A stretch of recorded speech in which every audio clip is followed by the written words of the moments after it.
श्रील प्रभुपाद जी की विशेष कृपा है, हम सबको श्रीमद् भागवत प्राप्त हुआ है। इस्कॉन बिलासपुर के नेतृत्व में इस बार साप्ताहिक भागवत कथा शिव तत्व पर चल रही है। माता जी एक दिन के लिए आई थी वहाँ, आशा करते हैं बाकी ऑनलाइन सुन रही होंगी। तो बहुत ही विशेष कथा है। पहली बार इतना सब चर्चा शिव जी के ऊपर हुआ है, वो भी सावन के महीने में। तो इस्कॉन बिलासपुर का अपने तहे दिल से धन्यवाद देते हैं कि उन्होंने इतना सुंदर आयोजन किया।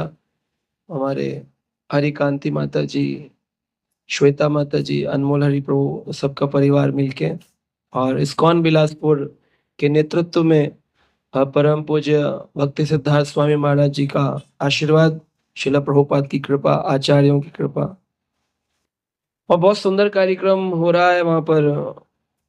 शाम को भी 3 से 4 घंटे कथा हो रही है, सुबह भी 3 से 4 घंटे कथा हो रही है। जब भी हो रहा है तो लग ही नहीं रहा कि कथा कभी रुक रही है, लगातार चल रही है, भक्तों का संग हो रहा है। तो ये बहुत सुंदर श्लोक आज हमने सोचा। एक स्टेटमेंट है, हम हमेशा बोलते हैं कि एक व्यक्ति को भक्ति करने के लिए ये भगवान कपिल देव का आदेश है, कैसे करना चाहिए। अगर वो चाहता है कि इसी जीवन में उसको प्रेम लक्षणा भक्ति प्राप्त हो, उसके लिए इसको उसका पालन करना होगा। श्रील विष्णु चक्र ठाकुर अपने सारार्थ दर्शनी में इसी श्लोक का बड़ा सुंदर व्याख्यान किए। इसमें पहला नियम दिया गया है, आर्च विग्रह की सेवा वास्तविक भावना की सेवा है।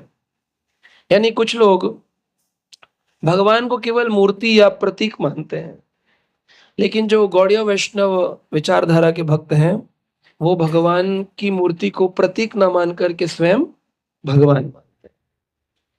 जैसे कि किसी के पिता की तस्वीर हो तो उस तस्वीर में वो ये नहीं कहता ये मेरे पिता की तस्वीर है, क्या बोलता है, ये मेरे पिताजी हैं।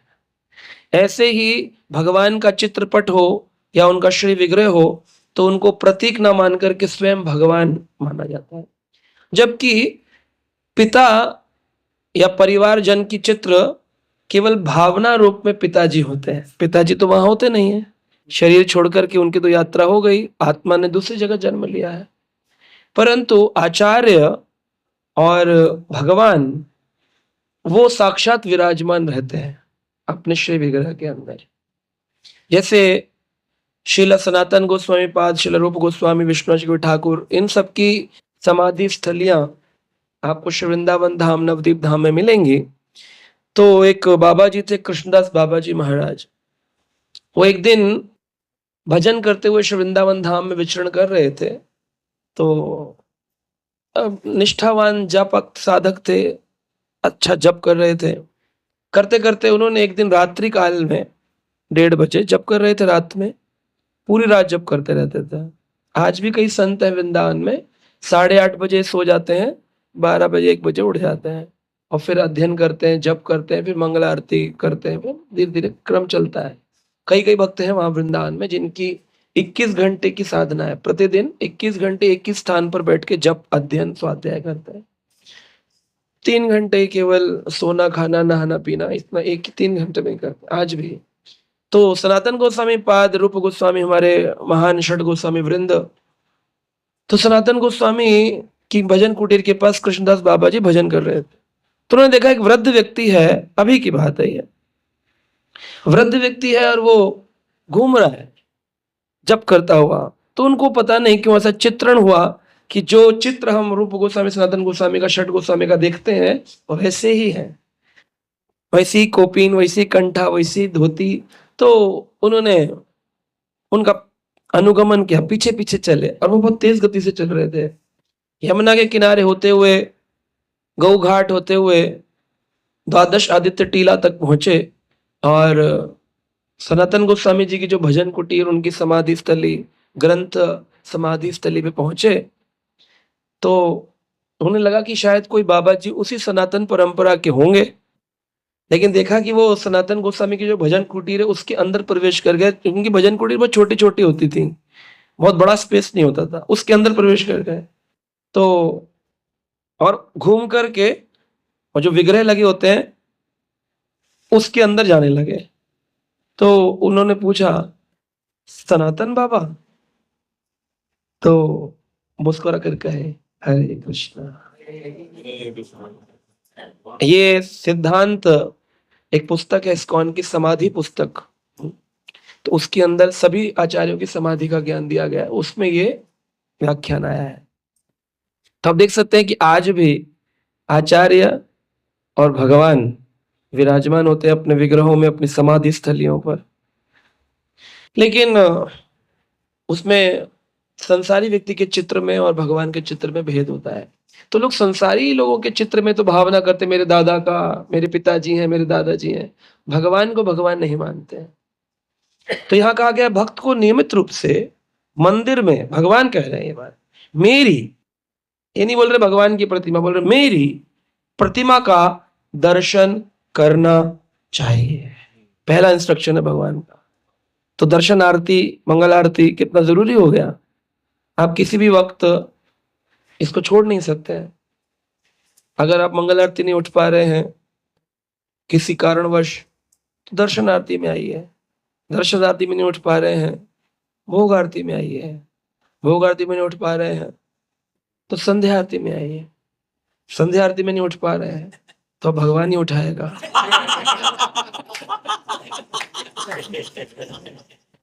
दिन में एक बार तो उठिए, ठाकुर जी का दर्शन करना चाहिए। भक्त को नियमित रूप से मंदिर में मेरी प्रतिमा का दर्शन करना चाहिए।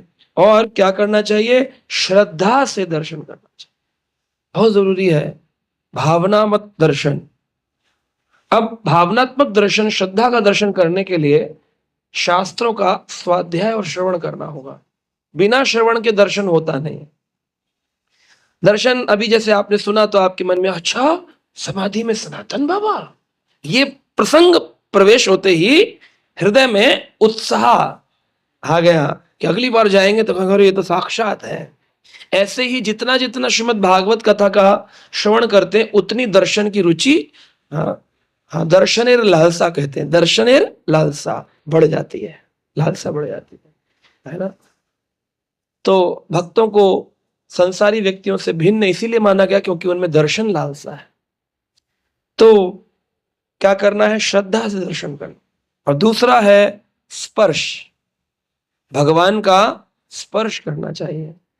अब श्री विग्रह जो मंदिर में होते हैं उनका स्पर्श तो मुश्किल होता है, लेकिन आप जमीन पर लेट करके जब प्रणाम करते हैं, तभी जब हम ऐसे गिर जाते हैं, दंडवत करते हैं, तो उसका अर्थ ये नहीं होता है कि हमें सोना है ना। थके हुए लोग होते हैं मंगल आरती के, जब प्रणाम करते दर्शन कहते 2-4 मिनट की नींद यहीं ले लेते हैं, तो लगता है बड़ी लंबी स्तुति गा रहा है, लेकिन वो गा नहीं रहे होते, वो सो गए होते हैं। पर भावना जो नीचे जब दंडवत करें तो आपके जो हाथ हैं ये स्पर्श कर रहे हैं ठाकुर जी के चरणों को, है ना। ये जब हम आगे ऐसे हाथ करते हैं तो ये स्पाइडरमैन या सुपरमैन नहीं बनना होता है। इसका अर्थ ये होता है कि मैं जब अष्टांग प्रणाम करूं, मेरे 8 अंग लगे, उन अष्टांगों में से सबसे मुख्य अंग क्या है? क्या है? 5 अंग तो हमारे शरीर के हैं और 3 अंग हमारे सूक्ष्म हैं, जो लोगों को पता नहीं। अगर मैं आपसे पूछूं कौन कौन से 8 अंग हैं, तो व्यक्ति अपने शरीर के दिखने वाले अंगों को ही बताता है कि घुटने हैं, पैर है, उदर है, हाथ है। तो ये 5 अंगों में आते हैं, लेकिन 3 अंग हैं जो सूक्ष्म है। पर इस अष्टांग प्रणाम में एक है मन, नहीं बुद्धि नहीं, मन, वाणी, मन, वाणी और नेत्र।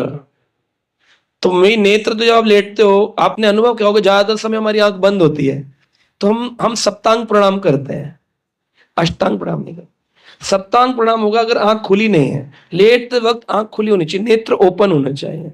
नेत्र, वाणी, खाली सोना नहीं है, उसमें कुछ स्तुति होनी चाहिए भगवान की। और हाथ से यह अनुभव होना चाहिए कि मैं भगवान के चरणों का स्पर्श कर रहा हूं। तो हमें ऑल्टर पे तो कुछ ही लोगों की सेवा है, तो हम क्या करें? तो नीचे लेट करके ठाकुर जी का अनुभव करना चाहिए, मैं उनका स्पर्श कर रहा हूं, इसलिए अष्टांग प्रणाम। माता जी लोग पंचांग करती हैं, तो 5 अंग में 2 अंग तो उनके स्थूल है, उनके घुटने और उनका सिर, हाथ जो भी है, लेकिन 3 अंग उसमें भी, पंचांग में भी 3 अंग यही है, नेत्र, वाणी, मन। तो मन से कि ये श्री कृष्ण खड़े हैं। जैसे गोपियों ने भगवान श्री कृष्ण को जब अक्रूर जी के साथ जाते हुए देखा, उनका हृदय विदीर्ण हो गया कि अब श्री कृष्ण हमारे नहीं रहे, अब ये मथुरा की रमणियों के हो गए। हमने ऐसे इनके प्रेम में क्या कमी करी जो श्री कृष्ण हमारा त्याग करके मथुरा की रमणियों के मध्य जा रहे हैं।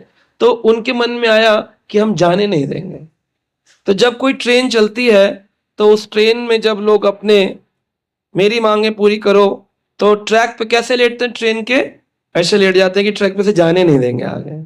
तो गोपियों ने रथ के आगे ऐसा लेटे कि हम आप रथ को जाने नहीं देंगे।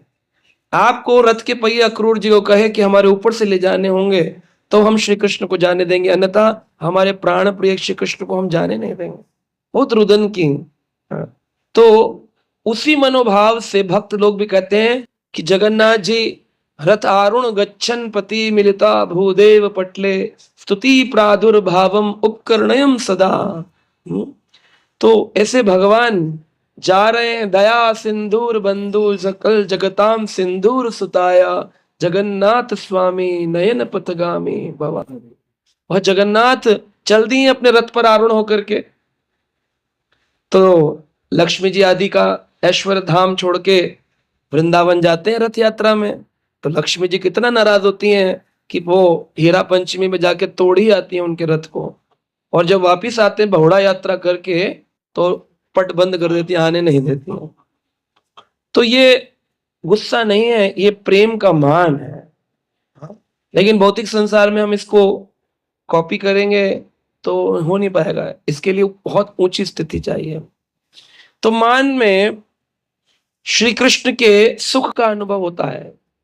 गोपियों और मंजरियों को जो भगवत सेवा में, उनको स्व सुख की कामना नहीं है, वो स्व सुख कामना बोध से परे है, स्वयं सुख की कामना न होकर के। स्त्री जब भगवान कृष्ण को या इन लीलाओं को अपने परिवार में मंचन करना चाहे कि मैं भी वैसे ही करूंगी जैसे लक्ष्मी जी पट बंद करती हैं, मैं अपने पति के लिए बंद कर दूंगी, तो ये भौतिक संसार में होगा नहीं। क्यों?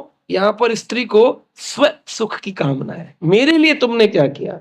लेकिन उन लीलाओं में स्व सुख बोध नहीं होता है, वहां पर सुख बोध होता है, श्री कृष्ण सुख बोध होता है। इसलिए वो लीलाओं में जो मान है वो ऊंची स्थिति का मान, यहाँ वो क्रोध है। भगवत धाम में जो कुछ भी है उसकी विपरीत परिछाया, परवर्टेड रिफ्लेक्शन यहाँ दिखता है। वहां जो प्रेम है यहाँ वो काम है, वहां जो प्रतिस्पर्धा है यहाँ वो द्वंद्व हो गया, द्वेष हो गया। तो इसलिए भगवान कह रहे हैं कि तुम श्रद्धा पूर्वक मेरा स्पर्श करो, मेरी श्रद्धा से दर्शन करो और पूजा करो। पूजा का अर्थ दीपक घुमाना ही नहीं है केवल, उस दीपक का भी श्री वल्लभाचार्य जी बहुत सुंदर व्याख्यान किए हैं कि जब हम भगवान को अगरबत्ती लगाते हैं तो 3 अगरबत्ती लगाने का अर्थ, उसको पंचरात्रिक विधि कहती है, 3 गुणों से मुक्त हो जाना, कि प्रभु मुझे रजोगुण तमोगुण और सतोगुण से मुक्त करिए, मैं आपको ये 3 अगरबत्ती अर्पित कर रहा हूं। काहे को धुआं लगाते भगवान को, वैसे धुआं बस लिखा है आंख बंद करके।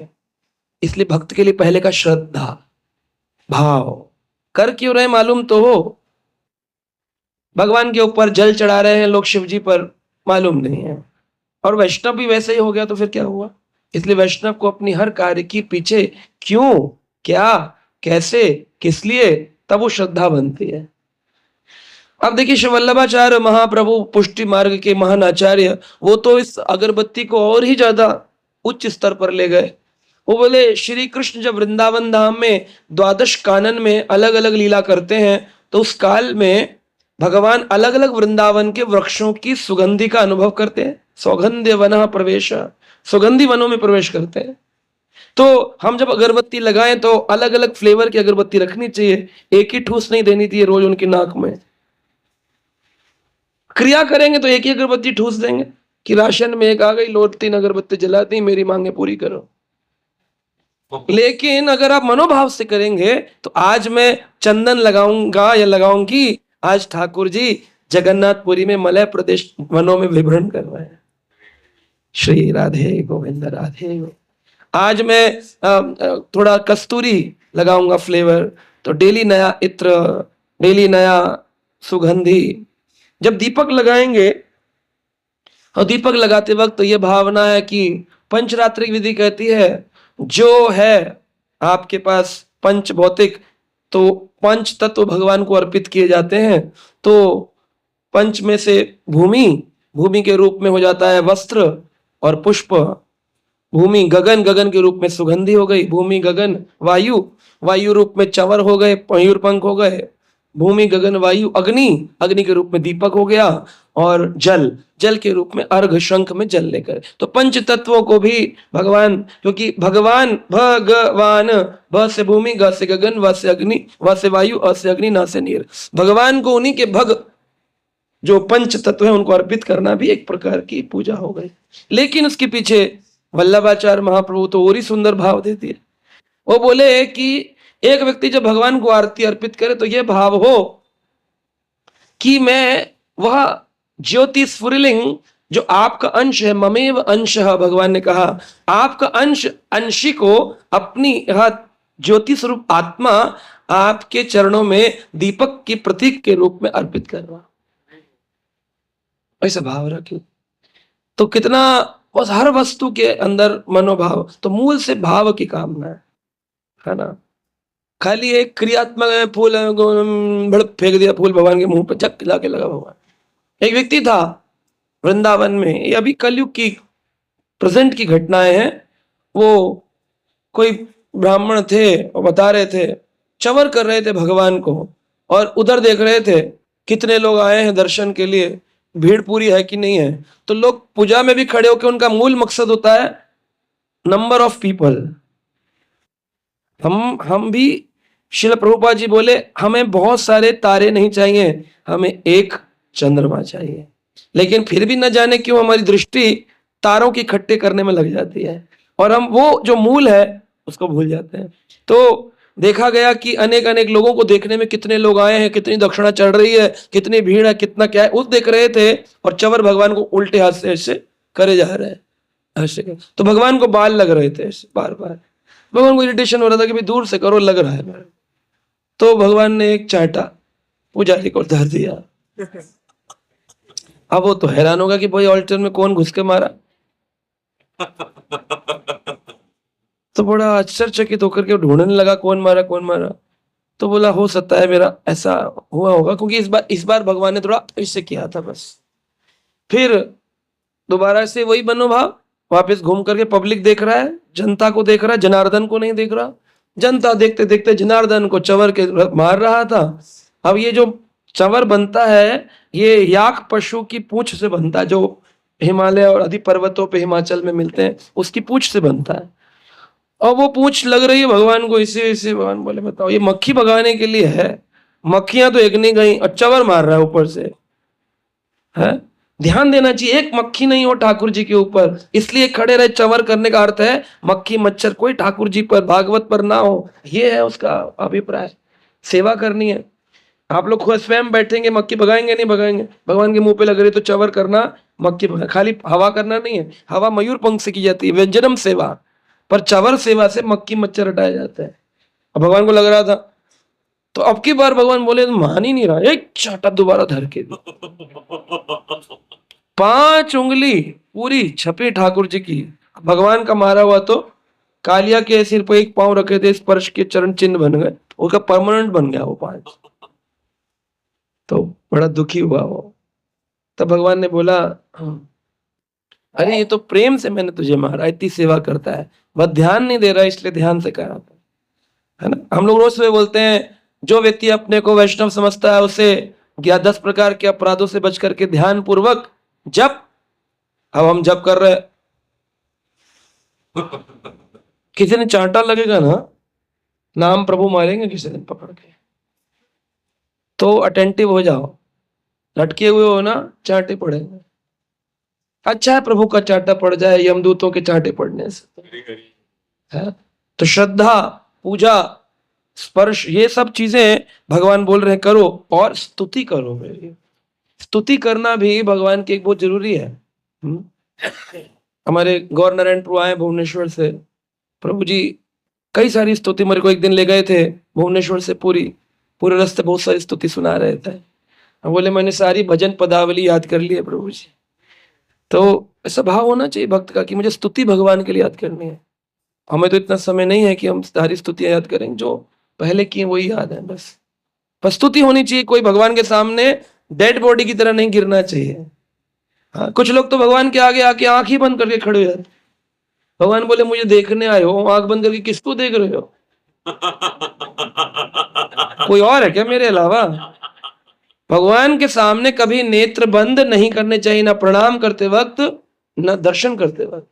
शिला प्रभुपाद जी को लोग प्रणाम करते हैं बस जल्दी जल्दी, बहुत उच्च स्वर में अपने आचार्यों के प्रणाम मंत्र बोलने चाहिए। जब प्रणाम करें बहुत तेज ध्वनि में स्तुति होनी चाहिए। नमो विष्णुपादाय कृष्ण पृष्ठाय भूतले श्रीमते भक्ति वेदांत स्वामी इति नाम, नमस्ते सारस्वते देवे गौरवाणी प्रचारिणे निर्विशेष शून्यवादी पाश्चात्य देश तारिणे।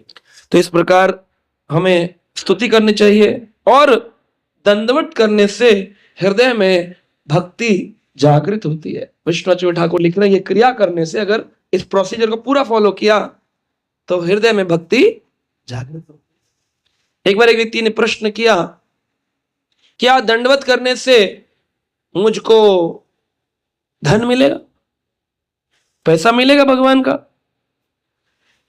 कि लक्ष्मी पूजन करना पड़ेगा, शनि पर तेल चढ़ाना पड़ेगा, नवग्रह पूजन करना पड़ेगा, लक्ष्मी मिली? तो हमने उनको बताया कि भगवान के वक्षस्थल पर लक्ष्मी जी रहती हैं, उनके वक्षस्थल पर ही लक्ष्मी जी का वास है। श्री वत्स का जो चिन्ह है, ये 7 गोल्डन हेयर्स है, भगवान की छाती पे बाल है, 7 स्वर्ण बाल, 7।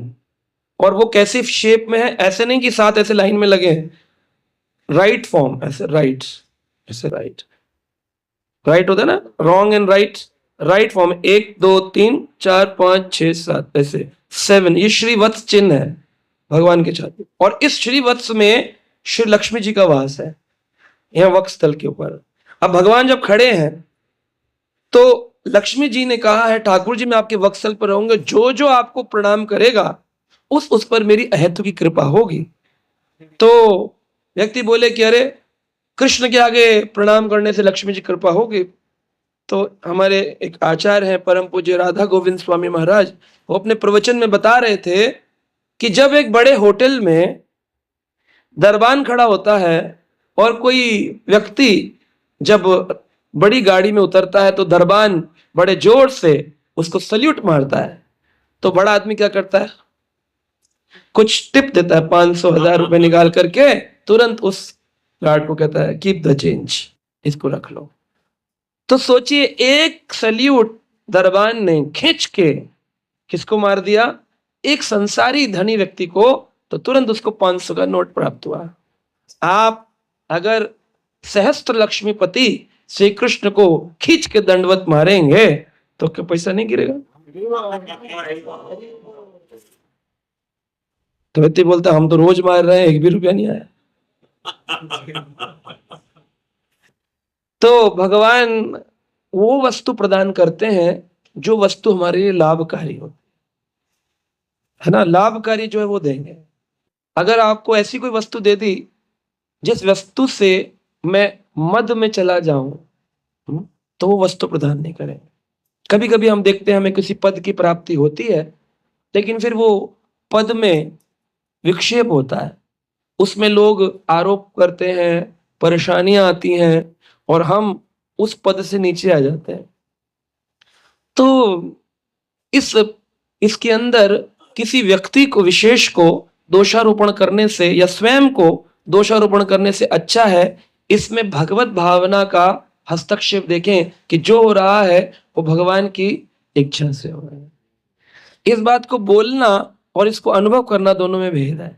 बोलते तो सभी हैं लेकिन अनुभव कम लोग करते हैं।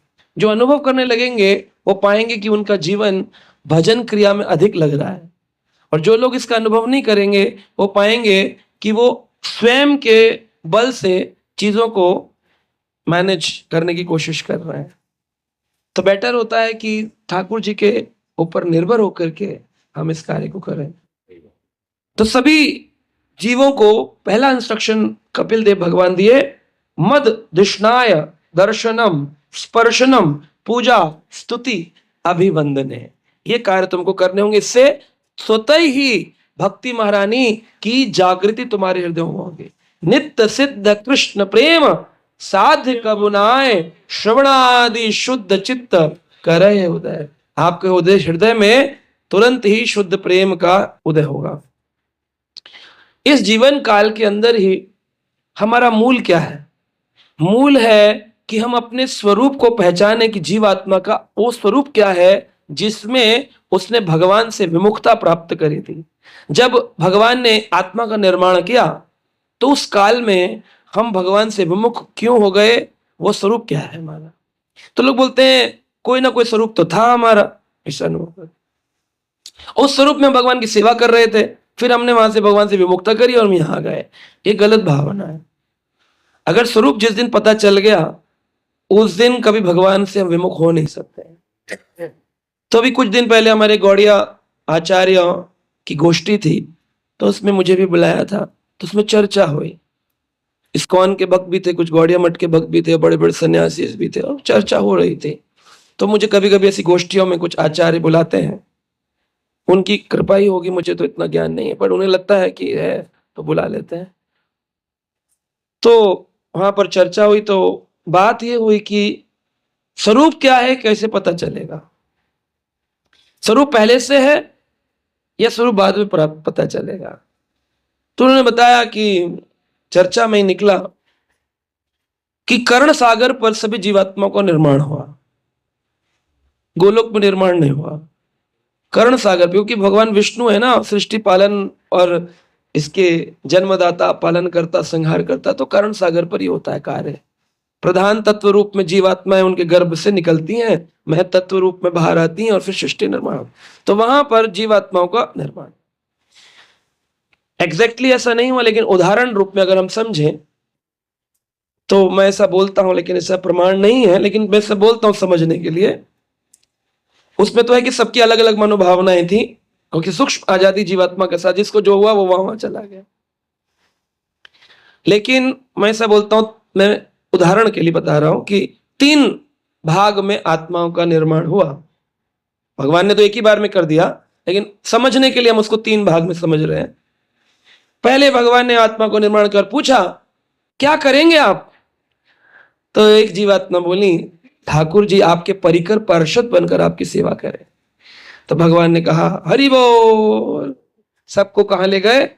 कर्ण सागर के ऊपर वैकुंठ जगत पार करके, जैसी जैसी रस की भावना थी उन उन लोकों में भगवान के विष्णु पार्षद, मथुरा पार्षद, द्वारका पार्षद, जगन्नाथ पार्षद, गोलोक पार्षद बन के सब अलग अलग जगह भगवान की सेवा में सब युक्त हो गए। दूसरा लॉट बनाया तट के ऊपर, तटस्थ शक्ति जीवात्मा। क्या करेंगे? उसमें थे हम लोग, यानी मैं और आप सब हम लोग। तो हमने बोला, भगवान हम थोड़ा सा ना स्व सुख करना चाहते, स्वयं के सुख को अनुभव करना चाहते, मालिक बनना चाहते हैं। भगवान बोले, मालिक तो मैं ही हूं। बोले नहीं, हम भी बनेंगे मकान मालिक, दुकान मालिक, मंदिर मालिक, इसके मालिक, उसके मालिक। बोले अच्छा ठीक है, मालिक बनना है तो इस जगत में तो नहीं बन सकते, एक मयान में 2 तलवार, तो उसके लिए कहां जाना होगा? हाँ, कहां जाना होगा? तब जगत था ही नहीं भौतिक।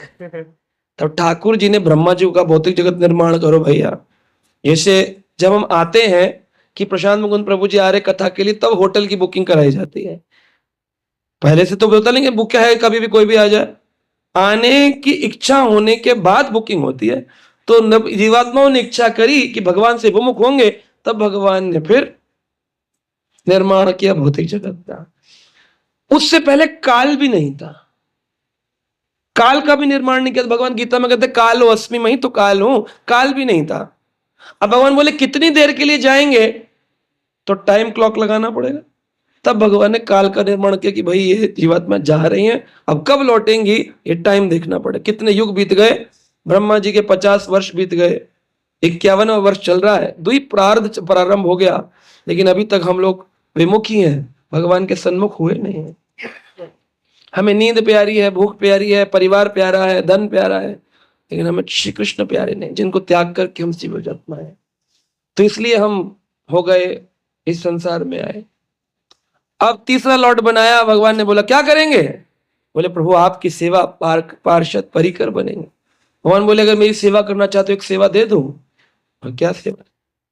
बोले कुछ लोग चापा में चले गए हैं, उनको जाकर के समझाना है और उनको वापस मेरे धाम नेला से गोलोक तक लाना है, उसके लिए उनको भेजा गया। तो अब ये 3 प्रकार की जीवात्माएं, उसमें जो पहली थी वो हो गई नित्य मुक्त।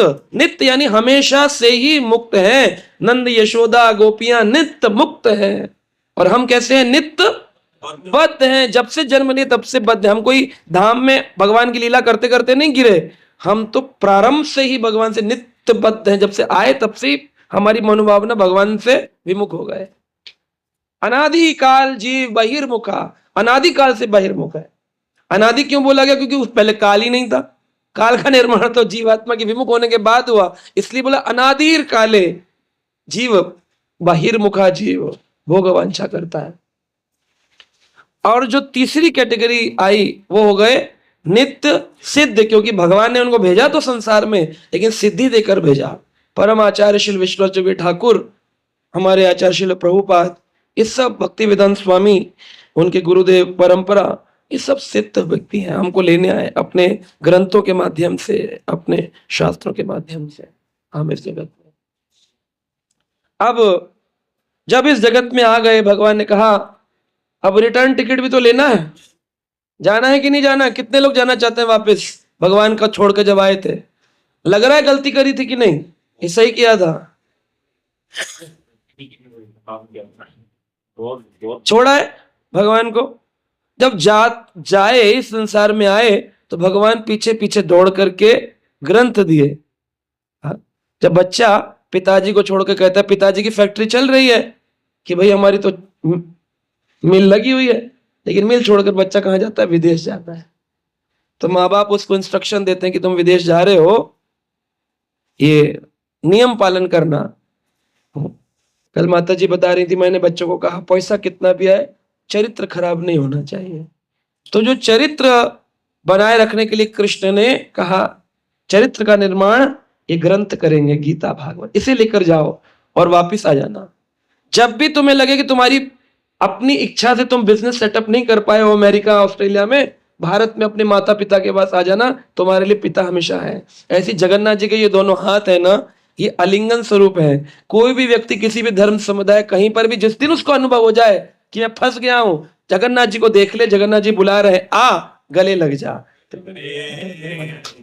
जगन्नाथ जी के पास चले जाना चाहिए। अब ग्रंथ मिल गए, पूजा का तरीका पता चल गया।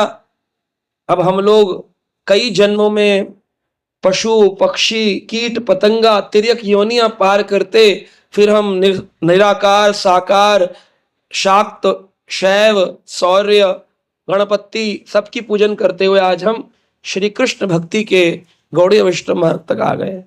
ये हमारी यात्रा पुनरागमन चल रहा है, यू टर्न चल रहा है। अब इस यू टर्न में ट्रैफिक सिग्नल्स भी है, प्रॉब्लम भी है। क्या प्रॉब्लम है? आगे कह रहे हैं उसे सात्विक भाव से मत भावनाय सत्वेन, ये सब क्रिया करते वक्त उसको एक भाव रखना है, सात्विक भाव रखना है ना। जैसे हमारे जुगल किशोर प्रभु जी को देखकर ही हमें सात्विक भाव का अनुभव होता है। बात करनी तो दूर है, देख के ही इनको अनुभव होता है सात्विक है, बहुत साधु है। पर हमारे इस गए राधेश्याम प्रभु जी को कई बार कहते सन्यास ले लीजिए, सन्यास ले लीजिए। कल प्रभु जी बात कर रहे थे कि मेरा नाम सन्यास के लिए है, तो मैं सोच रहा था प्रभु जी के जाने के बाद कि इनको सन्यास की क्या जरूरत है, ये तो वैसे ही सन्यासी है। केवल डंडा ही तो पकड़ना है। हमारे गुरु महाराज परम पूज्य गोपाल कृष्ण गोसाई महाराज कहते थे सन्यास लेने में थोड़ा मुश्किल है, लेकिन सन्यास भाव तो कोई भी अर्जित कर सकता है। द मूड ऑफ अ सन्यासी।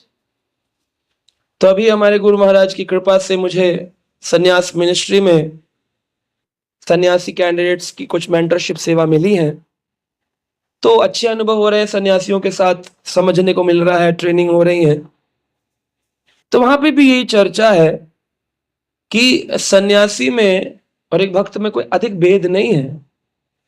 सन्यास इसलिए व्यक्ति लेता है ताकि शरणागति ज्यादा लोगों की सन्यासी के प्रति होती है कि बड़े वैरागी हैं। जब तक सन्यास दंड ना हो तो व्यक्ति उनको भोगी मानता है या संसारी मानता है, ये ऐसी संसार के जीवों की भावना है। लेकिन व्यक्ति मूल रूप से उसके चरित्र, उसकी मनोभावना, उसकी सात्विकता, उसके शरीर, उसके स्वरूप से प्राप्त होती है, देखने से कि उसका चित्त कैसा है। कहता face is the index of the heart. हृदय में क्या चल रहा है आपका चेहरा बताएगा। अगर आपके हृदय में प्रेम होगा आपकी आंखों में दिखाई देगा, अगर आपके हृदय में द्वेष होगा आपकी आंखों में दिखाई देगा। तो इस प्रकार से सात्विकता के भाव को लेकर के हमको चलना है। और दूसरा है वैराग्य दृष्टि। वैराग्य दृष्टि है ना। अब वैराग्य दृष्टि कैसे आए? जब हम मान बैठे कि संसार मेरा है तो वैराग्य नहीं आएगा। जब मानेंगे कि संसार मेरा नहीं है तो वैराग्य आएगा। आप देखिए कि जब आप घूमने के लिए कहीं जाते हैं, मान लीजिए आप 2 रूम फ्लैट में रहते हैं, 2 रूम फ्लैट में रहते हैं, पर आप घूमने गए कि हम माधवाचार्य प्रभु हमको लेकर जा रहे हैं घुमाने के लिए, और प्रभु जी बड़ी लंबी यात्रा निकाल रहे हैं, 200-500 लोगों को लेकर जा रहे हैं, माधवाचार्य प्रभु भी जा रहे हैं, बिगुल बजाते आगे, ड्रम बजाते हुए, मैं लीड कर रहा हूं। 200 लोग गए, बढ़िया 5 स्टार अरेंजमेंट, 5 कमरों वाला एक एक घर सबको दे दिया गया, और 1 साल की यात्रा है, सब रहिए आराम से, रहेंगे। लेकिन जिस दिन यात्रा पूरी होगी उस दिन अपना अटैची वटैची पैक करके वापस 2 रूम फ्लैट में आएंगे। और 2 रूम फ्लैट में जब आएंगे तो आप बताइए, आप लोग भी यात्रा में गए होंगे, बड़े अच्छे अच्छे होटल में रहते हैं, बड़े अच्छे अच्छे पहाड़ों में घूमते हैं, बड़े अच्छे अच्छे दर्शन करते हैं, यात्राएं करते हैं, महात्मा प्रिय पुरुष श्रीलंका तक हनुमान जी का अनुगमन करते कूद के आ गए। लेकिन प्रभु जी बता सकते हैं अपना अनुभव कि वो आनंद जो एक कमरे में अपने वो निज सामान में आता है, क्या वो वहां जाकर के आ रहा था? मैं हर वर्ष ऑस्ट्रेलिया वगैरह वगैरह जाता हूं, भक्त प्रेम करते हैं, सब कुछ होता है, वहां रहते हैं, आनंद होता है। लेकिन जब अपने घर के उस कमरे में पहुंचता हूं तो सबसे ज्यादा रिलैक्स होता है। तो ये जीवात्मा जब तक वापस उस घर नहीं चली जाएगी जहां से निकली थी, तब तक उसको सुख का भाव नहीं आ सकता। कितना ही यहां पर बड़ा कैसल बना लो, कितना बड़ा मंदिर, कितना बड़ा मठ, कितना बड़ा आश्रम बना लो, जब तक नहीं आएगी। ये बात स्मरण होते ही इस संसार से तुरंत वैराग्य आ जाए, तुरंत वैराग्य। यहां मेरा क्या है, परमानेंट कुछ नहीं है। एक बार एक व्यक्ति अफ्रीका से पढ़ा कि भारतीय लोग जो होते हैं बड़े वैरागी साधु होते हैं, मैं उनका अनुभव करना चाहता हूं कि वो इतने वैरागी होते कैसे। तो अनुभव करने के लिए वो भारत आया और एक साधु की कुटिया देखने वृंदावन पहुंचा। वृंदावन में देखा कि उसके कुटिया में ना एसी है, ना फ्रिज है, ना गाड़ी है, और कोई अच्छी व्यवस्था की लाइट भी नहीं। आज भी हमारे वृंदावन में एक स्थान है, तटीय स्थान, वहां पर आज भी कलयुग का प्रवेश नहीं है। हम लोग पीछे वहां के महाराज जी बुलाए थे दर्शन करने, हम लोग गए, और ग्रंथ आदि दिए, प्रसाद दिए, हमको बोले आपकी कथाएं होती हैं, आप आया करिए यहाँ पर। तो वहां पर आज भी पंखा भगवान को जो होता है इलेक्ट्रिसिटी से नहीं होता है, हाथ से पंखा होता है आज भी। भोजन जो बनता है वो लकड़ी से बनता है। श्री जगन्नाथपुरी धाम के अंदर आप देखिए, लाइट नहीं, इलेक्ट्रिसिटी नहीं, मिक्सी नहीं, फर्नीचर नहीं, कुछ नहीं, जो कुछ भी है वो स्वअस्त भोजन, स्वपाक भोजन अपने हाथ से ही बन रहा है, कोई मशीनरी यूज नहीं हो रही, और परंपराओं से हो रहा है, हजारों वर्षों से हो रहा है, आज तक हो रहा है, कलयुग का प्रवेश नहीं है। यानी कि ऐसे भी जीवन अच्छा जीवन है कि नहीं। तो वो व्यक्ति आया, देखे कुटिया के अंदर ना एसी है, ना फ्रिज है, ना गाड़ी है, तो उसे प्रश्न पूछा वो जो अफ्रीकन ट्रैवलर था, यात्री, उसने पूछा, आप इतने सुखी कैसे, ना ये है ना वो है ना ऐसा है। तो साधु ने उनसे पुनः प्रश्न किया, बोले महाराज आप कहाँ से आए? बोले मैं अफ्रीका से। कौन है? बोला मैं एक यात्री हूं। तो बोले आपका आपका फ्रिज कहाँ है? बोला मेरा फ्रिज अफ्रीका में है। कहा अच्छा आपकी गाड़ी कहाँ? ये तो टैक्सी लेकर आप घूम रहे हैं। कहा मेरी बड़ी गाड़ी है, मैं वहां एम्बेसी में काम करता हूं, अफ्रीका में है। कहा आपका बच्चे परिवार? बोले वो सब अफ्रीका में है। तो कह रहे हैं कि अपने साथ लेकर नहीं आए? कह रहे भाई मैं यात्री हूं ना, यात्रा में थोड़ी लेकर के चलते हैं, जब घर जाऊंगा तो सब है। तो साधु ने कहा बस, जन्म से मृत्यु की ये केवल यात्रा है, यात्रा में इन सब चीजों की आवश्यकता नहीं है। जब मैं अपने निज धाम गोलोक को जाऊंगा, वहां पर ऐसा एसी क्या, वहां पर तो एसी भक्ति वेदांत स्वामी प्रभुपाद भी मिलेंगे मुझे। तो मुझे क्या चाहिए इस संसार का एसी? एसी के चक्कर में एसी तेसी करवा रखे लोग। हाँ? जोड़ने घटाने में लगे। आप कभी ट्रेन में यात्रा करें और मान लें आपकी ट्रेन की यात्रा में आपका एसी काम नहीं कर रहा है, पसीना आ रहा है, तो आप कंप्लेन करेंगे, थोड़ा इरिटेट होंगे, उदास होंगे। क्या कभी ऐसा क्या सैमसंग को फोन किया, बोले एक एसी फिटिंग कराओ, 6 घंटे की यात्रा है, 12 घंटे की यात्रा है, 24 घंटे की यात्रा है। आदमी को पता है कि भाई यहाँ ये क्यों लगाना, ये कोई हमारा थोड़ी, ये तो यात्रा है। लेकिन जन्म से मृत्यु की यात्रा में अपनापन का भाव, मेरा कमरा, मेरा मकान, मेरा दुकान, मेरा स्थान, मेरा ये, मेरा वो। हमारे महाराज के एक शिष्य सन्यासी भक्ति अनुग्रह जनार्दन स्वामी महाराज, वो कह रहे थे जब मैं घर छोड़ करके वैरागी हुआ तो मुझे लगता था मैं वैरागी हो गया, लेकिन इतने दिनों में इतने वस्त्र मिलते हैं, इतने उपहार मिलते हैं, इतने पेन मिलते हैं, अब मुझे लग रहा है मैं फिर से भोगी हो गया हूं, इतना सब मेरे पास हो गया है और मुझे अपने ही वस्त्र, अपनी चीजों से आसक्ति हो गई, मेरा रूम। तो ये हमेशा स्मरण करना चाहिए कि कोई हमारा नहीं है, केवल यात्रा है। ट्रेन में आप चढ़े, कितने लोग मिले, आपसे भावना हुई, बात हुई, नंबर लिए, एक आध बार मीटिंग हुई, जीवन काल तक वो रहते नहीं ना, आप उनको पूछते हैं। मुझे बचपन से लेकर आज तक कितने लोग मिले होंगे, लेकिन क्या सबसे कोई दोस्ती है? बर्थडे याद है किसी का? याद अपनी पत्नी का याद नहीं रहता तो क्या कहें। आप लोग ऐसा मत करिएगा, क्योंकि वो अंतिम दिन होता है।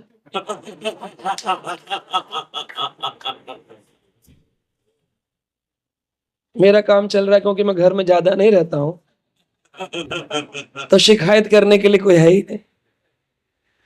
तो ये वैराग्य भावना, सत्वेन असंगमेन, विरक्ति के भाव से भजन करना है।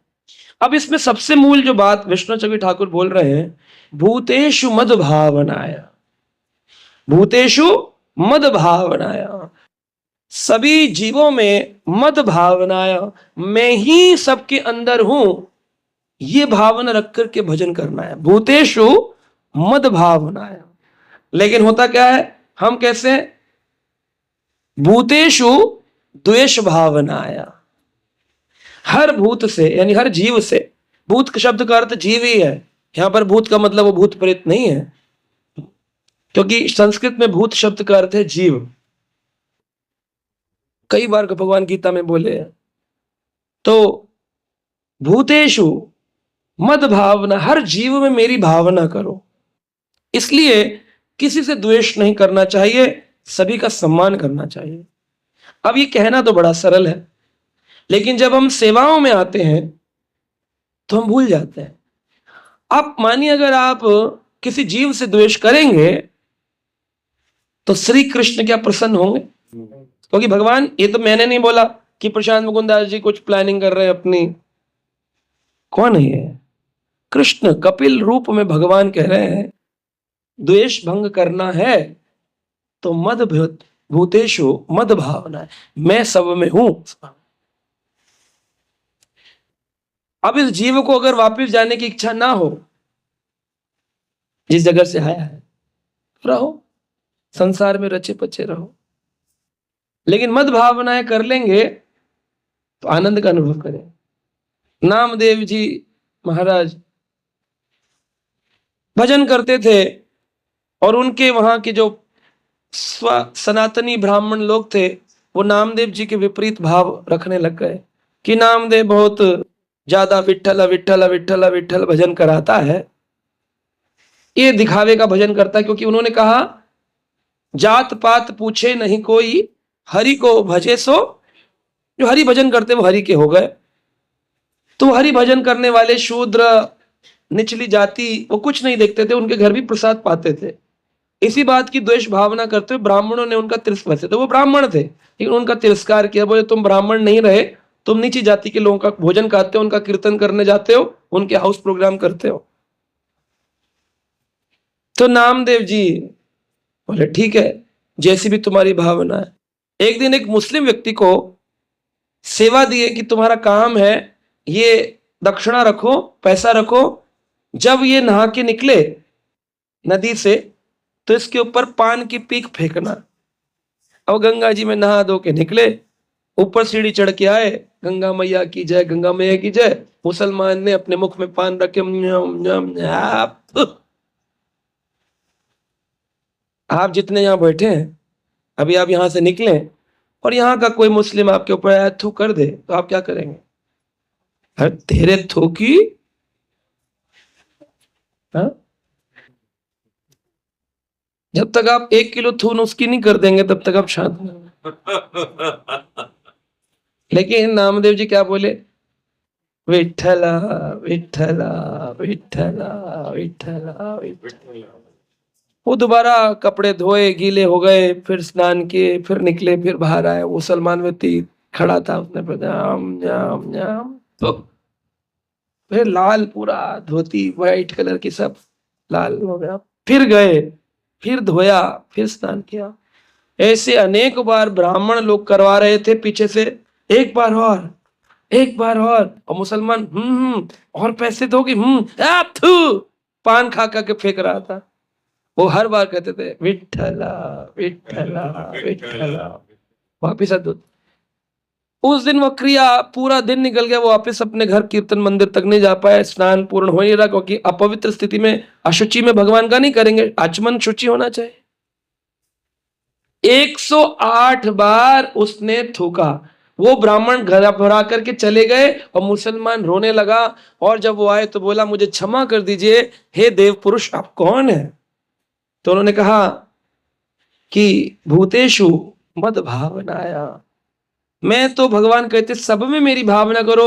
अरे आप क्यों रो रहे हैं, आपके हृदय में भी तो विठ्ठल है। तो मुसलमान रोने लगा, बोले अरे आप मुझ में विठ्ठल देख रहे हैं? तो बोले आपका मुख थूकते थूकते नहीं, उसमें छाले पड़ जाएंगे, इतना कत्था चूना आपने खाया है। मेरे घर में औषधियां हैं, अगर आप कहें तो मैं आपको औषधि दे दूं। तो उन्होंने कहा क्या आपको मेरे इस क्रिया से कुछ कष्ट नहीं हुआ? बोले नहीं, मैं तो बहुत प्रसन्न हूं। बोले वो क्यों? बोले मैं द्वापर का नहीं हूं, मैं कलयुग का प्रमादी आलसी जीव। एक बार नदी स्नान करता था, बड़ा मन था कि कभी 108 मनके की माला जप करूं नदी में बैठ के, लेकिन समय ही नहीं होता था। आज आपकी बड़ी अहेतु की कृपा हुई, जो आपके कारण मैंने 108 बार नदी में स्नान किया है। ये भावना, यहाँ डिवोटी चैंटिंग कर रहे हैं, कंठी पहनी है, तिलक लगे हैं, लेकिन फिर भी इस भावना को नहीं रख पाते हैं। ये गलत स्थिति है। हाँ, इन्हीं भक्तों की आप नहीं जानते हैं, ये भक्त रत्न मणि चुन चुन कर भगवान कृष्ण प्रभुपाद इस इस्कॉन में लेकर के आए हैं। आप देखिए आज पूरे विश्व में आप कभी विदेश जाएंगे, ये भावना जो मुझ में आ रही है, ये केवल भ्रमण करने से आ रही है। अगर मैं एक ही सेंटर पर रहकर प्रचार करता तो कभी ये भावना मुझ में नहीं आ पाती। जब मैं यात्रा करता हूं तो मैं देखता हूं कि इतने विदेशी लोग मदिरा पान करते, जहां से प्लेन उड़ता है 19 घंटे तक मदिरा मदिरा मदिरा मदिरा, उन्हीं के बीच बैठना होता है, मांस मदिरा मांस मदिरा। 300 लोगों की फ्लाइट में एक आदमी भजन नहीं कर रहा होता, और वो हमको देख रहे हैं। और आप विश्वास नहीं करेंगे, इधर एक विदेशी बैठे थे और इधर एक हिंदू बैठे थे, एक सनातनी भारतीय। तो मेरे हाथ में माला थी, मैं जब कर रहा था, तो भारतीय व्यक्ति के पास एयर होस्टेस आई और पूछा any drink for you sir, और विदेशी से भी पूछा any drink for you sir. भारतीय व्यक्ति ने कहा 1 वोडका, और विदेशी ने कहा Today I will eat vegetarian because saint is with me. Hari Hari. जिसको आप बोलते हैं ना हिंदू हिंदू हिंदू सनातनी, ये भावना है इनकी। बिल्कुल त्रास हो चुका है सनातन धर्म भावनाओं का, है ना। केवल डंडा उठाओ, तोड़ दो, मार दो, झंडा, जय श्री राम, ये सनातन नहीं है। सनातन ये है सब में भगवान की भावना करना। तो वहां पर लोग नहीं है। हाँ, एक दिन हमारे से एक सीनियर सन्यासी महाराज प्रश्न किए, बोले आप विदेश जाते हैं तो कितने लोग होते हैं आपकी कक्षा में? महाराज जी आपकी बड़ी कृपा है, 300-400 लोग तो आ ही जाते हैं। अरे इतने? मैंने कहा, करे मैं एक बार गया था, पता है कितने लोग आए? मैंने कहा आप गए तो फिर हजारों लोग आए होंगे। करे नहीं, 2 लोग थे। मैंने कहा कौन? बोले एक मैं और एक वो जो ऑर्गेनाइजर बुलाया था। मैंने कहा फिर आप कथा किए? बोले हाँ 3 घंटा। है ना। देखिए कैसे कैसे सन्यासी अपने आचरण से शिक्षा देते हैं। उनको लोगों की कामना नहीं, वो हरि के लिए विचरण करते हैं, हरि के लिए विचरण करते हैं। उन्होंने हरि कथा, कोई इरिटेशन नहीं हुआ। और वहीं उसी के विपरीत एक भक्त मुझे बताए, बोले एक मंदिर के एक बड़े महान भक्त आए थे, उन्होंने देखा कि 5-6 लोग ही बैठे हैं, तो बोले इन 5-6 के लिए मेरे को बुलाया कथा करने के लिए। तो जो बुलाया था बोले तुम ही करो, मैं वापस जा रहा हूँ।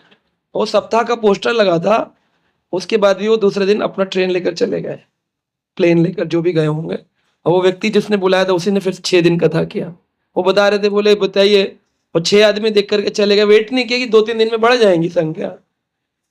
तो संख्या के लिए काम कर रहे हैं, जनता के लिए काम कर रहे हैं, जनार्दन के लिए नहीं कर रहे हैं। श्रील प्रभुपाद जी से किसी ने पूछा, आप मायापुर में मंदिर बना रहे हैं, पैसा कैसे आएगा? प्रभुपाद जी ने कहा, आप राधा माधव की सेवा कर रहे हैं। माधव कौन है? लक्ष्मी के पति माधव। आप लक्ष्मी की सेवा करें, लक्ष्मी के पति की सेवा करेंगे, लक्ष्मी तो उनका अनुगमन करेगी। और आज आप देखिए पूरे विश्व से लोग मायापुर आ रहे हैं। केवल भावना विश्वास की बात। हम अपने प्रयास करते हैं, मैं सेंटर खोल दूं, मैं लोग बुला लूं, स्ट्रेटजी बना लूं, पर्चे बांट दूं।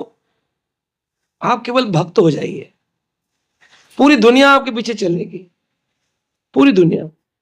हमें करना है, पर्चे भी बांटने, प्रचार भी करना है, लोग भी बुलाने, लेकिन उसी से अटैच नहीं हो जाना है।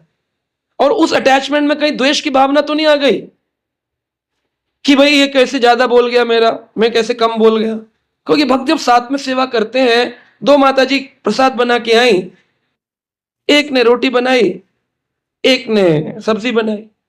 अब रोटी का तो कोई स्वाद है नहीं, सब्जी में थोड़ा स्वाद है। तो पूछा कैसा बना? उन्होंने कहा ये सब्जी बहुत अच्छी है। तो वो वाली बाहर जाकर दी यस यस। अब रोटी वाली दुखी हो रही है, कह रही मुझे रोटी की सेवा मिलती है हर बार। बताओ, इतनी द्वेष, इतनी प्रतिस्पर्धा। और भगवान की भाव, भगवान की इच्छा कर रहे हैं, सर्वभूतेषु मद भावनाया। तो आप देखिए पूरी दुनिया में सनातन धर्म का त्रास हो चुका है। आपके छत्तीसगढ़ में कितना कन्वर्जन चल रहा है, लोग ईसाई धर्म का पालन कर रहे हैं। उस जगत में, उस कलयुग में, उस बढ़ती इस गंदे संसार में श्रील प्रभुपाद जी की कृपा से उन्होंने एक इस्कॉन संस्था बनाई, गौड़ीय वैष्णव सिद्धांत दिए, हमारे आचार्य हमको दिए, और संसार के लोगों को लाकर एक छत के नीचे रखा। तो क्या आपको लगता है ये हम अपनी इच्छा से आए हैं? ये चुन चुनकर भगवान ने हमको यहां पर लेके आए। एक कंठहार बनाया भगवान ने, एक माला बनाई है, जैसी ये माला है। इस माला में सभी पुष्प है ना, लेकिन धागा दिखाई नहीं दे रहा है। सूत्र मणिगणाए वह, वो धागा शिला प्रभुपाद है ना। अब ये पुष्प गेंदे वाला व्हाइट से कहे कि मैं पीला और तू सफेद क्यों, तो किसको दुख होगा? अंदर वाले धागे को दुख होगा ना, क्योंकि धागा तो सबको समान रूप से लेकर के चल रहा है। धागे ने कोई भेद किया है?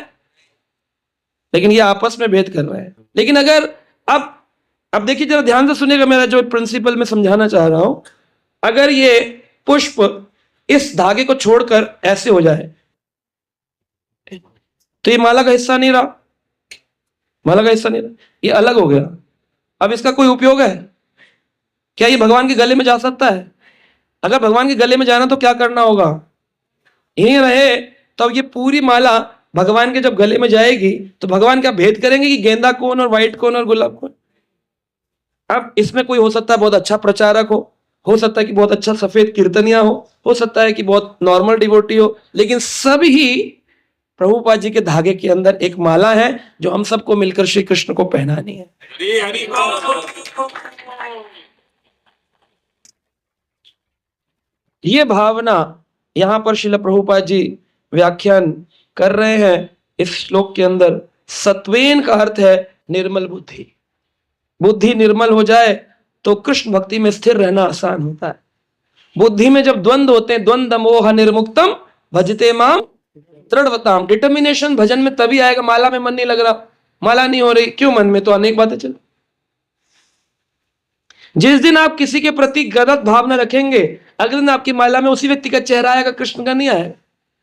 और प्रयास करना है, कृष्ण का चेहरा है तो फिर उसको छोड़ना हो। तो भगवान के अर्चा विग्रह की प्रेम पूर्वक सेवा करना। ध्रुव महाराज को हम देख सकते हैं कि कैसे उन्होंने मानसिक रूप का ध्यान किया भगवान का, और भगवान प्रत्यक्ष प्रकट होकर के अपना शंख स्पर्श कराकर उनको दर्शन दिए। हरि रूप में भगवान आए, ध्रुव नारायण। भगवान ध्रुव के नारायण बन गए। जब भगवान आए तो भगवान ने बोला, बोलो क्या चाहते हो? तो ध्रुव बोले, वरम न याचेत, अब मुझे वर की कामना नहीं है। क्यों? कृतार्थ अस्मि, मैं कृतार्थ हो गया हूं केवल आपके दर्शन। अब मुझे और कुछ नहीं चाहिए।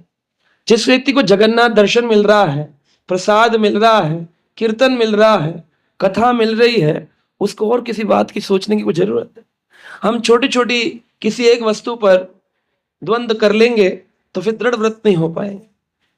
भूतेषु मद भावनाया, सब में भगवान का भाव रखते हुए का उदाहरण हम देख सकते हैं प्रहलाद महाराज, है ना।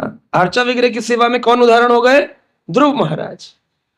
सब में भगवान का दर्शन करने वाले कौन हो गए? प्रहलाद महाराज। कैसे? प्रहलाद महाराज को नरसिंह भगवान ने जब हिरण्यकश्यप का वध किया तो भगवान बोले, चलो प्रहलाद वैकुंठ को चलो। प्रहलाद बोले, प्रभु आपने अभी कहा है त्रिसप्तभी पिता पुता, तेरे जैसे भक्त की 21 पीढ़ियों का मैं उद्धार करूंगा। तो भगवान ने वादा निभाया। वादा किया तो निभाना पड़ेगा, चाहे राक्षस आए ठाकुर जी को आना पड़ेगा। राक्षस आए, कौन राक्षस आए? भगवान प्रहलाद के पुत्र हुए विरोचन, राक्षस थे, ठाकुर जी आए।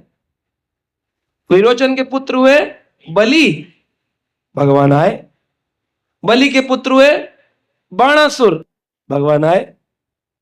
बलि की पुत्री हुई रत्नमाला, वो बोली, सोची मन में, अरे वामन रूप में कितना छोटा सा बच्चा है कि 1 नंबर का जूता भी बड़ा है, कितने छोटे छोटे पांव, कोमल कोमल स्तन कर रहा है, इसको ना स्तनपान कराओ। भगवान वहीं से भाव को अंगीकार कर लिए। हरे कृष्णा। फिर भगवान ने जब वामन रूप लिया, त्रिपाद विभूति बनकर भगवान 2 पाद में ही संपूर्ण ब्रह्मांड नाप दिया। तीसरा पांव बोले कहां रखो? तो बलि बोले, प्रभु दान खत्म हुआ है, दानी तो खत्म नहीं हुआ है। दान बड़ा होता है, दानी बड़ा होता है दान से। दान खत्म हुआ कोई बात नहीं, लेकिन दानी हूं, मेरे ऊपर अपना पांव रखिए।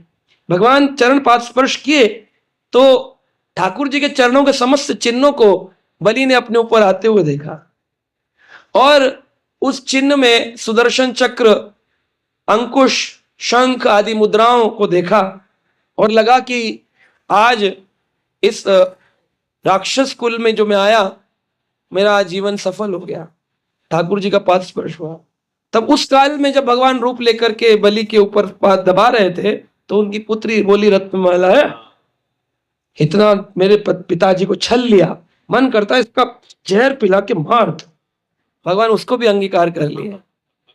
अगले जन्म में उसको पूतना बना के लाए। अहो बकीयम स्तन कालकूटम, स्तन पर कालकूट लगा के ठाकुर जी को मारने आई, लेकिन फिर भी ठाकुर जी तो उसके दोनों भाव लिए। क्या पिलाने आई थी? जहर पिलाने आई थी। तो ठाकुर जी क्या करते हैं, 2 चीजें अगर आप उनको देंगे तो उसमें से अवगुण को काट देंगे। जैसे स्कूल में आप पढ़ते थे ना, सर्कल करिए उन चीजों को जो सही है। जैसे बोलते थे कि भाई आप इसमें से लेदर आइटम्स को सर्कल करिए, belt, bag, auto, odd one out, odd one out. Hindi में क्या बोलते हैं उसको? हिंदी हम लोग भूल गए आजकल। ये तो हमारी स्थिति है, संस्कृत की बात ही छोड़ो। हाँ, नहीं नहीं, चित्र पहचानो नहीं, नहीं अंतर नहीं है उसका, ऑड वन आउट।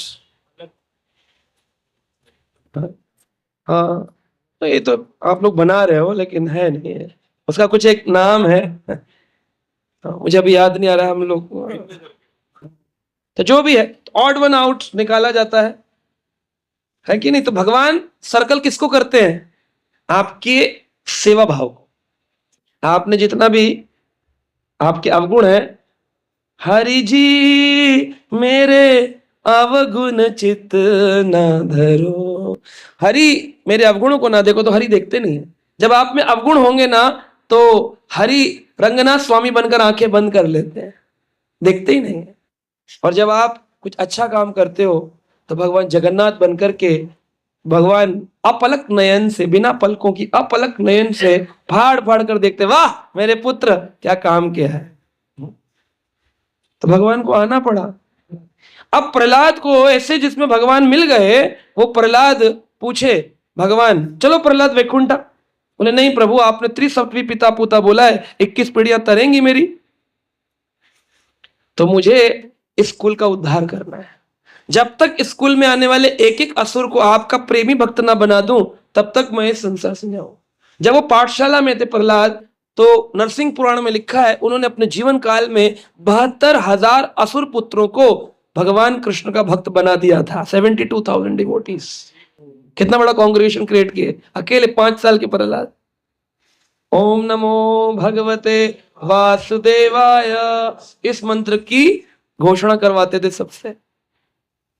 संडमर्क ने तो सुसाइड कर लिया होगा देख करके कि पहले एक स्टूडेंट था, इतना शुक्राचार्य के पुत्र थे संडमर्क, वो सुसाइड कर लिए होंगे, इतने भक्त बना दिया ये, है ना। एक बार एक डिवोटीज ने ड्रामा किया था बड़ा सुंदर, बहुत साल पहले। उसमें यमलोक में यमराज यमदूतों से कहते हैं क्या बात है, बैठे बीड़ी पी रहे हो, कुछ काम नहीं है? मतलब बीड़ी पीने वाला यमदूत बनता है, ये बात दिखाई गई थी। तो बीड़ी पी रहा था बैठा हुआ, कुछ काम नहीं। बोले क्या हुआ? कुछ काम नहीं है, कुछ ला नहीं रहे। कह रहे क्या बताएं?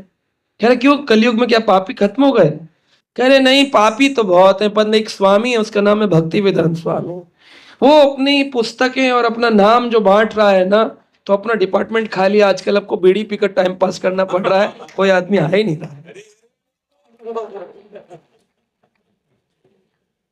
तो कितनी सुंदर भावना है प्रहलाद महाराज की, भूतेषु मद भावना है। सब में भगवान का भाव रखते थे, है ना। और असंगमेन, असंगमेन का अर्थ है विरक्ति के भाव से। हम देखते हैं भरत महाराज, ऋषभ देव भगवान के पुत्र भरत, 100 पुत्रों में से बड़े, अपने 50 वर्ष की आयु में सब कुछ छोड़ करके विरक्ति का भाव लिया और कहां चले गए? जंगल में चले। विक्रमादित्य के काल में, राजा विक्रमादित्य हुए, उनके काल में एक गोपीचंद नामक एक संत हुए, गोपीचंद। और एक उनके विक्रमादित्य के भाई हुए भर्तृहरि। उन्होंने एक भर्तृहरि शतक लिखा है, भर्तृहरि शतक। भर्तृहरि हुए, है ना। तो भर्तृहरि जी त्याग करके अपना घर बार छोड़ करके जंगल गए, और वहां पर एक गोपीचंद संत भी थे, वो भी त्याग करके वैरागी सन्यासी होकर के दोनों निकले। एक नदी पड़ती थी, उस नदी में स्नान करने के लिए गोपीचंद जी भी आए और भर्तृहरि जी भी आए। दोनों ने अपना अपना झोला एक पेड़ की खूंटी पे टांग दिया। जब नहाने लगे तो नहाकर बाहर निकले, तो गोपीचंद तो ज्यादा बड़े नहीं थे, छोटे थे धन में, लेकिन भर्तृहरि बहुत धनाढ्य थे, राजा थे, विक्रमादित्य के भाई थे छोटे, तो बहुत बड़े साम्राज्य के राजा। अब जब आए तो देखा कि पेड़ पर दोनों की खूंटी पर झूला टंगा है। एक पेड़ में होती ना ऐसे कील सी बनी होती है, उस पर दोनों ने टांग दिया था। टूटी डाल का हो उसको, जिसपे पेड़ पत्ते नहीं है, डाल का बस खूंटा रह गया है, उस पर टांगा। तो भर्तृहरि निकले तो गोपीचंद को बोलने लगे कि भाई तुमने कैसे हमारे खूंटे पे अपना झूला टांग दिया? तो गोपीचंद से भी रहा नहीं गया, तो उन्होंने कहा आपके पिताजी रजिस्टर करा के गए थे क्या? दोनों में लड़ाई झगड़ा प्रारंभ हो गया। दोनों ने एक दूसरे का गिरेबान कॉलर पकड़ लिया और गुस्सा करने लग गए कि छोड़ूंगा नहीं, छोड़ूंगा नहीं। इतना बड़ा धन साम्राज्य छोड़कर आए थे, खूंटे के ऊपर अटके थे, वहां से एक बूढ़ी औरत निकल रही थी। तो बूढ़ी औरत ने देखा दो व्यक्ति साधु रूप में लड़ रहे हैं, तो वो बोली, अरे धूर्तों, लड़ रहे हो, उनसे सीखो। भर्तृहरि और गोपीचंद धनाढ्य लोग सब छोड़कर जंगलों में विचरण कर रहे हैं, और तुम लोग एक खूंटी पे लड़। तो भर्तृहरि जी के जीवन में उन्होंने अनेक वस्तुओं को धिक्कार किया है, अनेक वस्तुओं को धिक्कार किया है। तब उन्होंने शतक लिखा। क्या धिक्कार किया? संक्षिप्त में बताता हूं, बहुत बड़ी कथा है, स्मरण आ गई है अभी। भर्तृहरि जी के जीवन में क्या हुआ, भर्तृहरि जी को राज्य में एक नृत्यांगना नृत्य करती थी, तो उसको नृत्यांगना को एक साधु ने अमर फल प्रदान किया। बोली ये खा लो, इससे तुम अमल हो जाओगे। तो उस नृत्यांगना ने राजा को वो फल प्रदान किया भर्तृहरि जी को, क्योंकि वो साधु भाव के थे। तो साधु ने उनको एक फल दिया, अमर फल। अब वो अमर फल साधु ने राजा को दिया कि राजा तुम लंबे काल तक जीवन जियो। श्रील प्रभुपाद जी बताते थे, राजपुत्रो चिरंजीवो। हाँ, तो राजपुत्र को चिरंजीवी होना चाहिए, तुम लंबे काल तक जियो भर्तृहरि। तो अमर फल खाने की बजाय वो अपनी रानी को बहुत प्रेम करते थे। करे मैं रहूं ना रहूं, लेकिन इसका सौंदर्य इतना सुंदर है कि कितने काल तक रहे रानी, ये तुम्हारे लिए अमर फल। रानी जो सिपे सालार था, सेनापति, उसको प्रेम करती। जब राजा चला जाता था युद्ध में, तो उसको बुला करके अपना समय गुजारती थी, उसको प्रेम करती थी। वो शरीर से बड़ा हट्टा कट्टा था, रानी कहती थी ये ज्यादा अच्छा है। तो उसने सिपे सालार को कहा, अगर तू रहेगा तो मेरा भी यौवन बचा रहेगा, तो इसलिए तू अमर फल खा ले। सेनापति ने भी खाया नहीं, वो चला गया और जाकर के वहां की जो नगर वधू कहते थे उस काल में, जिसे आजकल लोग वैश्या कहते थे, तब उसको सम्मानित शब्दों में नगर वधू कहते थे। पूरे नगर की वधू है वो, एक व्यक्ति की वधू नहीं है, नगर वधू नाम दिया जाता था। तो नगर वधू नृत्यांगना थी, उसको कहा तेरे कारण तो मैं बचा हूं, मैं रानी के पास तो केवल धन के लिए जाता हूं, लेकिन असली में तो मुझे भोग सुख तेरे से मिलता है। तो उसको अमर फल दे दी। अब वो जो नगर वधू थी उसने सोचा मैं तो गलत कार्य कर रही हूं, राजा को रहना चाहिए। तब अमर फल लेकर के वापस भर्तृहरि जी के पास आई और कहे कि राजा, मुझे एक अमर फल प्राप्त हुआ है, मैं चाहती हूँ आपका साम्राज्य चले, क्योंकि मैं जब नाचती हूँ तो आप 9 लाख का हार उतार के मुझे देते हैं, तो मुझे मिलेगा, आप सदा जीवित रहे।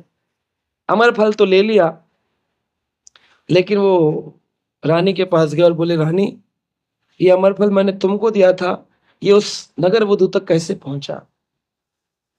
रानी को अब झूठ तो बोल नहीं पाई, वो बात बतानी पड़ी। सिपे सालार, सेनापति का ये पूरा क्रम जब मालूम पड़ा, तब भर्तृहरि जी ने वैराग्य को धारण किया। लेकिन अभी भी अपने से उनको आसक्ति थी, अपने से आसक्ति थी। तो तब जब ये गोपीचंद जी का केस हो गया, तब फिर उन्होंने भर्तृहरि शतक लिखा। 100 पद 100 श्लोक लिखे हैं भर्तृहरि शतक। तो उसमें अंतिम शतक के शतक यानी 100, जैसे अष्टक में 8 होते हैं, शतक में 100, अंतिम में लिखे हैं। पहले तो बोले धिक रानी, धिक्कार है उस रानी पर, धिक नरपति उस राजा पर, धिक सेनापति, धिक्कार है उस सेनापति पर, धिक्कार धिक्कार धिक धिक धिक, और फिर अंत में लिखते हैं धिक्कार धिक जन्म, मुझे इस जन्म पर धिक्कार है कि इतना सब कुछ पाकर भी जिसको पाने के लिए हुआ वो नहीं हुआ और सब कुछ हो गया। धिक जन्म, धिक्कार है इस जन्म पर। बड़ा वैराग्य आता है उस शतक को पढ़ने से कि देखो लाइफ कैसी है। ये लव ट्रायंगल होता है, लोग उसी में खुश हो जाते हैं। यहाँ तो ऑक्टागन बना हुआ था।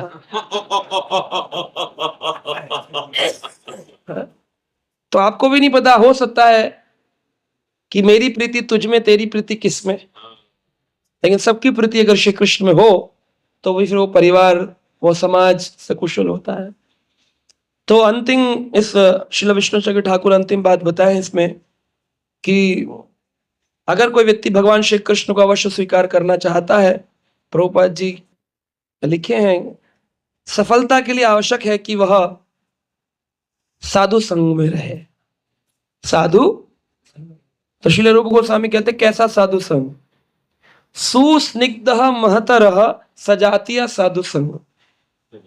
सुस्निग्ध सजातीय महतर साधु संग, ये 4 वस्तुएं बताई, 4 पॉइंट बताए साधु संग के। पहला सजातीय, सजातीय यानी जिनका समान विचरण हो, एक जैसी मनोभावना हो, समान आध्यात्मिक साधना हो, समान बुद्धि समान मति के लोगों के साथ में सजातीय संग करना चाहिए।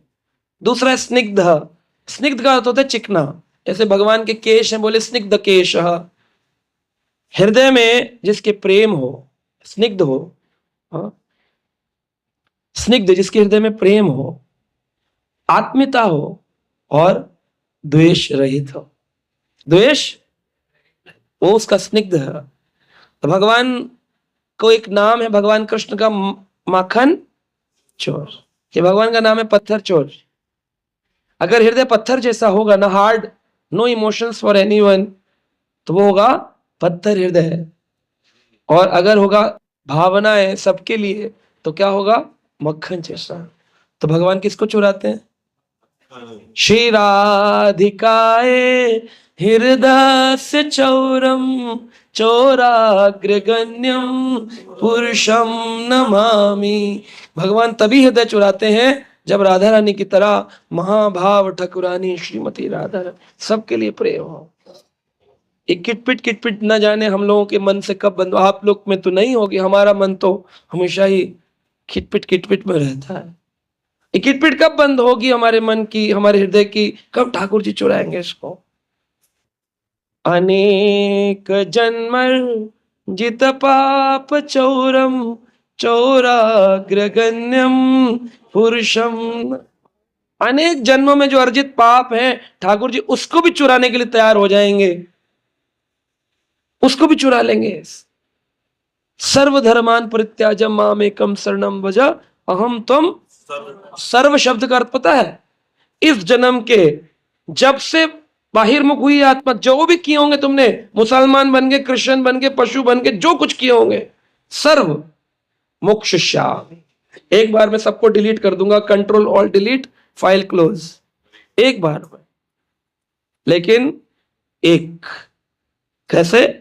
शरणागति निष्ठावान होकर एक प्रभु, मन में कोई किटपिट नहीं रखे।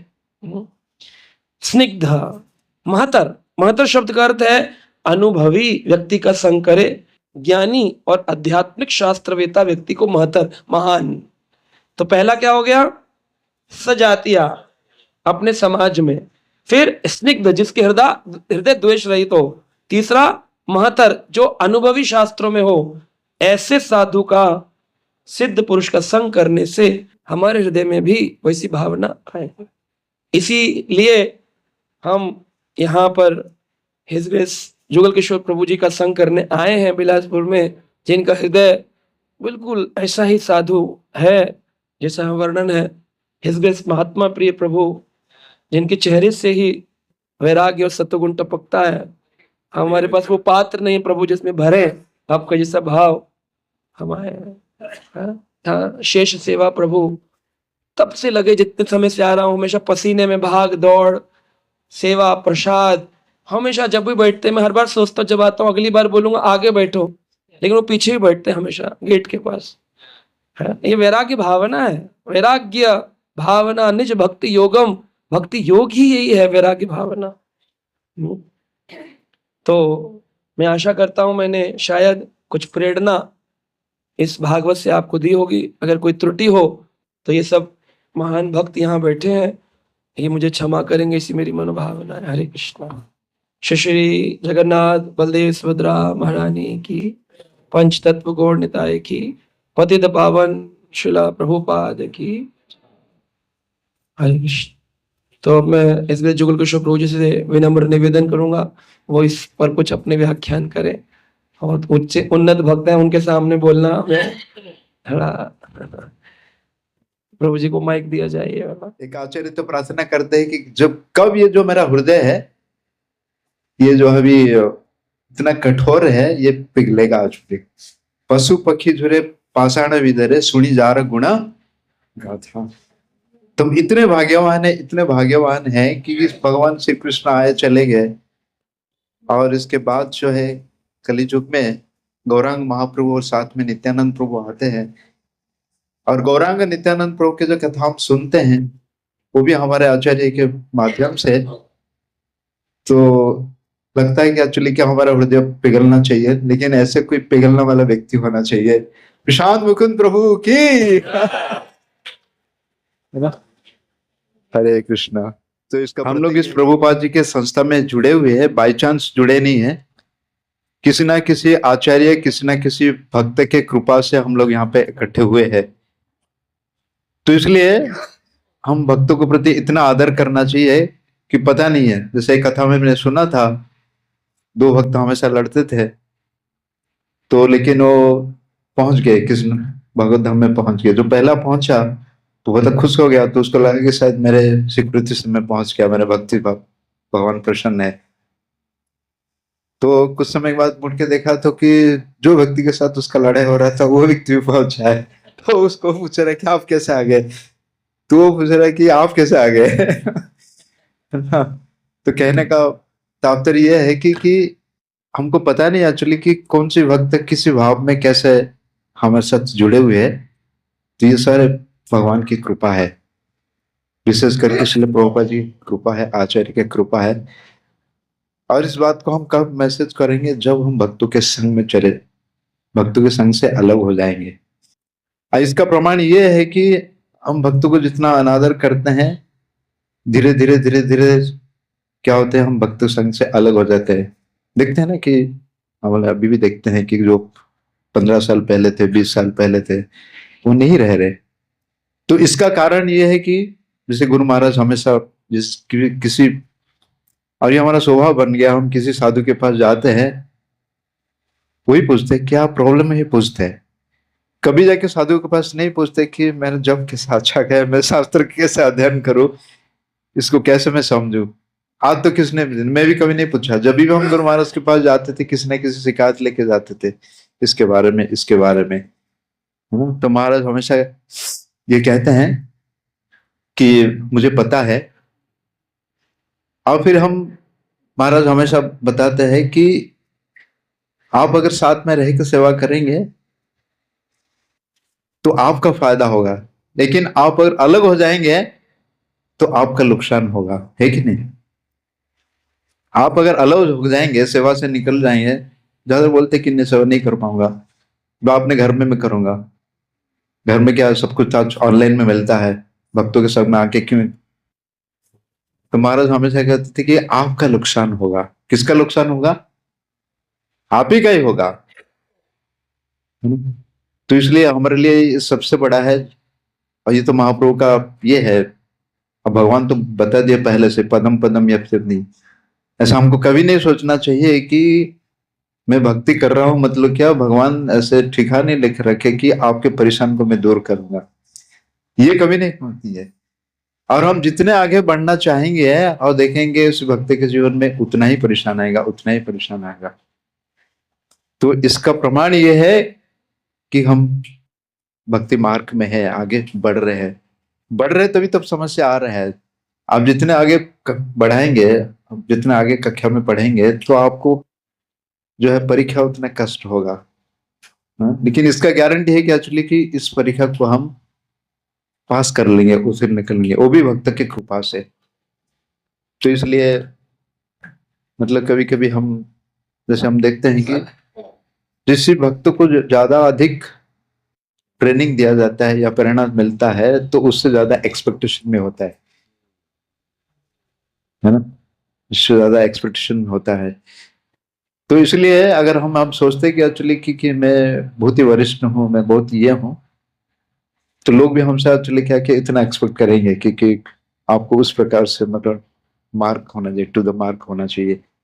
लेकिन तो जो रियलिटी है और जो हकीकत है, मतलब हकीकत है और जो एक्चुअल में होता है, इसमें मिसमैच होता है, इम्बालेंस होता है। हमारा एक्सपेक्टेशन कुछ रहता है लेकिन वो प्रैक्टिकली नहीं होता है। तो इसलिए जो चैतन्य महाप्रभु ये जो है विशेष करके जो संकीर्तन यज्ञ है, से परम पूज्य राजनाथ सिंह महाराज समझाते हैं, इसका मतलब ये नहीं कि हम सुबह मंगल आरती भी करते हैं, प्रसाद कर ले, साथ में लेते हैं प्रसाद, एक कमरे में रहते हैं, है ना, वो तो है। लेकिन इसके साथ साथ एक्चुअली क्या है, जो दिया गया, जो प्रिंसिपल दिया गया, जो महाप्रभु का जो शिक्षा दिया, चैतन्य महाप्रभु शिक्षा दिया, आचार्य की शिक्षा दी है, जो कल जो बता रहे थे कि हमारे जितने भी आचार्य है वो अपने भजन कुटीर में वो भजन करते थे और मिलते थे, समय समय पे वो मिलते थे। मच्चिता मद्गता प्राणो बोधे तपस्म, वो कृष्ण चर्चा हो रहा था। तो इसलिए हमारे जीवन में हमारा ध्येय ये होना चाहिए कि जो प्रिंसिपल दिया गया है इसको कभी भी हमको कंप्रोमाइज नहीं करना चाहिए, किसी भी, कभी भी, चाहे बस में हो, ट्रेन में हो। और ये चीज मैंने राजेश्याम प्रभु से सीखा हूँ, जब भी उनके साथ में बस करता था, अभी तो नहीं, पहले मिलता था, तो 4 बजे ट्रेन में भी 3:30-4 बजे प्रभु जी उठ जाते हैं और सबको जगाते हैं, है ना। तो एक बार तो ऐसा हुआ कि थोड़ा हम रात को 12-1 बजे ट्रेन प्रवास किए, तो बहुत नींद आ रहा था, लेकिन प्रभु जी उठाया, सबको जप कराया, अब बताया कि इसके बाद आप सो सकते हैं, लेकिन जप के समय आपको जप करना है ना। तो इसलिए हमको सत्संग जब मिलता है तो सत्संग का हमको फायदा उठाना चाहिए। ये सबसे बड़ा ये है, समस्या आएगा लेकिन समस्या जो है चला जाएगा ना। प्रभु जी और एक अच्छा उदाहरण देते थे, लेकिन हम जो है कभी किसी के साथ जो है कम्पीट नहीं कर सकते। जैसे लूना जो है कभी बुलेट के साथ कम्पीट नहीं कर सकता है ना। लेकिन आपको हमारा कोई हेलीकॉप्टर ऊपर से है, वो लूना को उठा के एक्चुअली क्या है, उसे तेज रफ्तार से मिलती है। तो हमारा चेतना जितना ऊपर रहेगा या हमारे ऊपर कोई कनेक्शन ऐसे रहेंगे, तो हम किसी स्थिति में है तो हमको उठा के ले चले जाएंगे। तो इसलिए हमारा जो कनेक्शन है किसी ना किसी वरिष्ठ भक्त से रहना चाहिए। मैं हाल ही में सुन रहा था, एक भक्त बता रहे थे कि हमारा के कोई गॉड फादर होना चाहिए, मतलब हर भक्त का कोई ना कोई क्या होना चाहिए, गॉड फादर होना चाहिए। हम समझ रहे हैं ना, गॉड गॉड फादर होना चाहिए। तभी आपको जो है ये समस्या जो, इससे आप कभी हमेशा हम सुरक्षित रहेंगे। मतलब किसी ऐसे भक्त से, ऐसे भक्त मतलब हमारे संघ के ये है। जैसे एक भक्त बता रहे थे हमेशा कि एक भक्त उनको फोन कर रहे थे मंदिर का अध्यक्ष को कि कोई अगर वरिष्ठ भक्त आएंगे तो मुझे सत्संग के लिए बुलाना है। तो उनका ये सहता है एक्चुअली कोई वरिष्ठ भक्त आएंगे तो मैं सत्संग में आऊंगा, है ना। और कुछ साल के बाद वो भक्त खुद चले गए, मतलब सत्संग से बाहर चले गए, भक्तों के संग से चले गए, है ना। तो इसलिए हमारे लिए वरिष्ठ तो कोई ना कोई तो होंगे हैं, लेकिन जो भी व्यक्ति इस व्यास आसन में बैठ के हमारे गुरु परंपरा को प्रतिनिधित्व कर रहा है, तो भी हमारे लिए एक्चुअली इतना पूजनीय है ना। तो इसलिए जो सिंपल फॉर्मूला है कि respect all, associate with few और फॉलो वन। अगर इसको हम फॉलो करेंगे तो हम देखते हैं कि हमारे जीवन में जो भी समस्या, द्वंद है, किसके बात मानना है हमको, ये ऐसे बोल रहे हैं, ऐसे बोल रहे हैं, है ना, कैसे भी बोलो, लेकिन उनको आदर देना जरूरी है, क्योंकि हम सब प्रभुपाद जी के मिशन में है, प्रभुपाद जी की संस्था में है ना। तो इसलिए जो सिमिलैरिटी है उसी को एक्चुअली क्या करना चाहिए कि हमको एक्सेप्ट करना चाहिए। राजेश्याम हमेशा बोलते हैं कि हम कहीं पे भी जाते हैं, देखते हैं अलग अलग प्रांत पे, हाँ, ये तो इस्कॉन के अंदर हम देखते हैं, है ना, ये इसी गुरु का है, इसी गुरु का है। और बाहर हम दूसरे परंपरा को देखेंगे तो हम कितना वैष्णव, कितना विचित्रता लगेगा। लेकिन हमको इसमें देखना चाहिए कि ये भी विष्णु के भक्त है, ये भी हरे कृष्ण महामंत्र जप कर रहे हैं, तिलक लगा रहे हैं, कंठी माला पहने हैं, इसी भागवतम को आधार है ना, 4 नियम को पालन कर रहा है, तो क्या बताते। तो इसलिए हमारे जो ये है उसी को हमको क्या करना चाहिए, मतलब अच्छे को ग्रहण करना चाहिए, और जो ये है उसको छोड़ देना चाहिए। जैसे ये मैंने पहले भी सुना था, रंगनाथन जी वहां पे सोए है, तो ये नहीं देख रहे कि एक्चुअली कि कौन आ रहा है कौन जा रहा है, मतलब कोई किसी का बदगुण नहीं देख रहे। और यहाँ जगन्नाथ जी आंख फाड़ फाड़ के देख रहे हैं एक्चुअली कौन आ रहा है, और उसी के अच्छे गुण को देखते हैं। दोनों में भी ये है, वो एक आंख बंद करके रखे और एक आंख खुला करके रखे, है ना।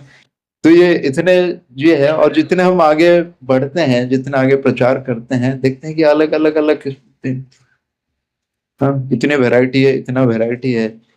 और उसी वैरायटी से जो एक्चुअली क्या है, जो कॉमन ये है, उसी को हमको ग्रहण करना चाहिए। उसी को अगर हम ग्रहण करेंगे तो हम देखेंगे एक्चुअली कि उसमें कोई डिफरेंस नहीं है। प्रिंसिपल डिटेल्स में अलग है, लेकिन प्रिंसिपल एक ही है, नहीं है। तो ये हमारा आधार होना चाहिए है। तो मैंने जितना या सुना प्रभु जी से, तो इसी आधार पर एक्चुअली क्या है, वो मतलब सारे विश्व में सारे जो भक्त के समाज में वो पेनिट्रेट कर पाते हैं, मतलब को हृदय को छू पाते हैं।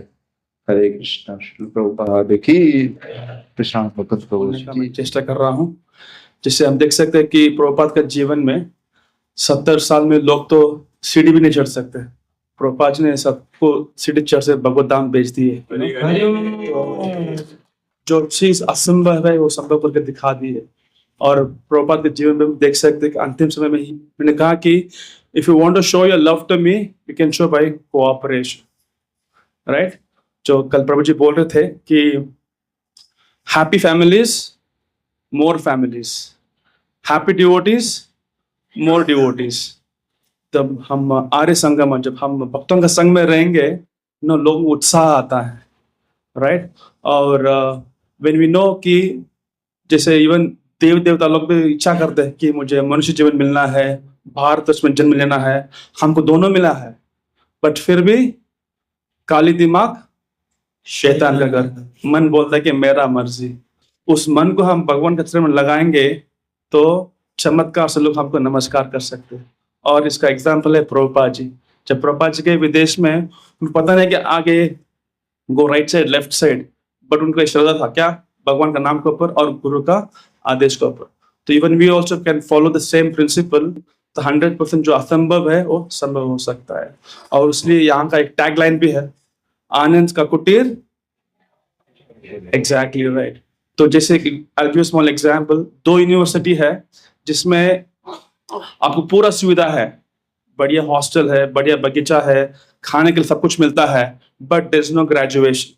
और एक यूनिवर्सिटी है जिसमें बहुत सिंपल है, but you get a graduation. मतलब स्वर्ग में जाएंगे हमको सब कंफर्ट मिलता है, यू नो, बट ग्रेजुएशन नहीं मिलता है। बट वृंदावन कुटीर में आप आएंगे, आपको 100% ग्रेजुएशन मिलेगा।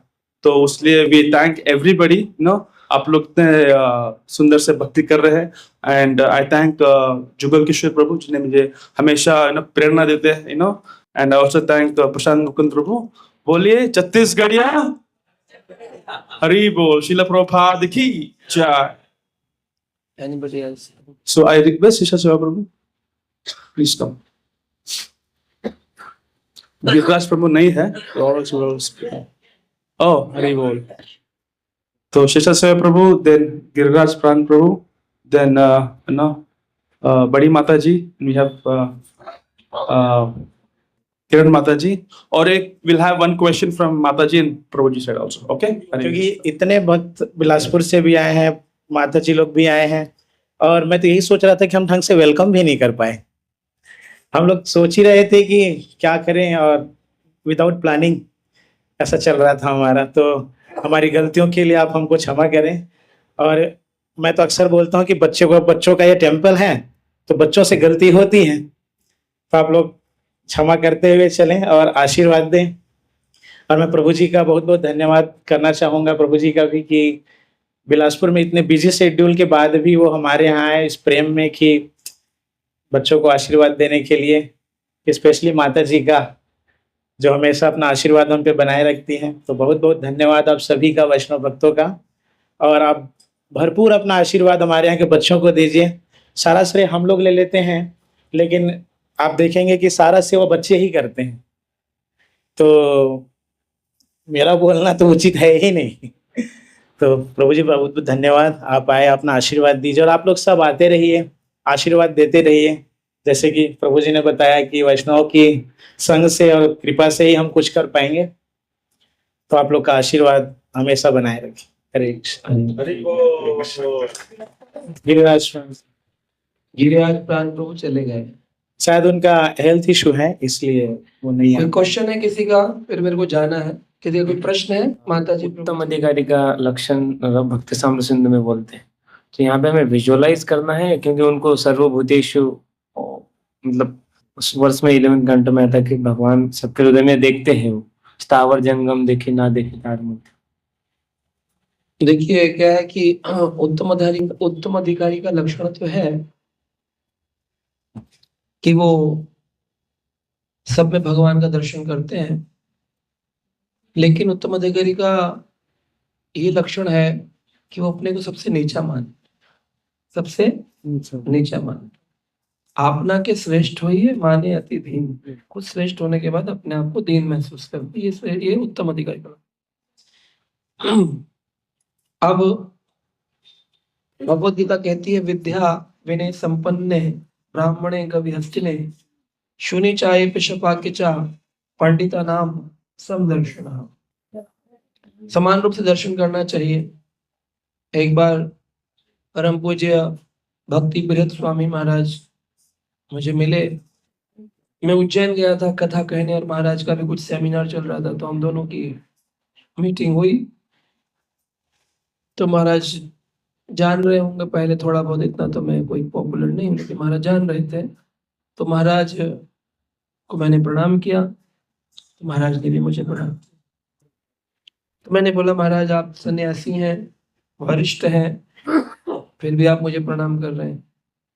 तो महाराज ने कहा, एक बहुत सुंदर सिद्धांत बताया, you are paying obeisances to my ashram, you are grihastha, सन्यासी थे बिग आश्रम, you are paying obeisances to my ashram and I am paying obeisances to the Lord residing in your heart. Hari Hari Hari Hari है ना? तो ये तो भावना रखनी पड़ेगी, ये भावना होनी चाहिए। सबके हृदय में भगवान है, ये भाव रख लेंगे तो बहुत सारी चीजें रिजॉल्व हो जाती हैं। कई सारी ऐसी क्रियाएं हैं, जैसे अन्य संस्थाओं में रेकी या एनर्जी और इन सब के जो संस्थाएं हैं, उनके पास कोई सिद्धांत या फिलॉसफी नहीं है, लेकिन उनमें कुछ बातें ठीक भी होती हैं। जैसे वो कहते हैं कि कभी किसी व्यक्ति से मिले तो ये सोच के चले कि उसके अंदर भी वो आत्मा है और मेरे अंदर भी, उसके अंदर भी वही आत्मा सच्चिदानंद है, मेरे अंदर। तो अगर मुझे कोई बात कन्वर्जन करना है तो प्रणाम करके उस आत्मा के लिए कन्वर्जन करके बोलना चाहिए कि यह सच्चिदानंद आत्मा, मैं आपसे ये बात करना चाहता हूँ। और हमने ट्राई करके देखा है कि जब हम आत्मा से बात करते हैं तो हमारा बहुत सारी चीजें रिजॉल्व हो जाती हैं, क्योंकि आत्मा और शरीर अलग अलग है। जब बाबरी स्ट्रीट में लोग सो जाया करते थे नशे में, तो एक बार प्रभुपाद जी का प्रवचन था, प्रभुपाद प्रवचन देने बैठे तो बहुत सारे शिष्य, हरि बोल, हरे कृष्णा कृष्ण कृष्ण।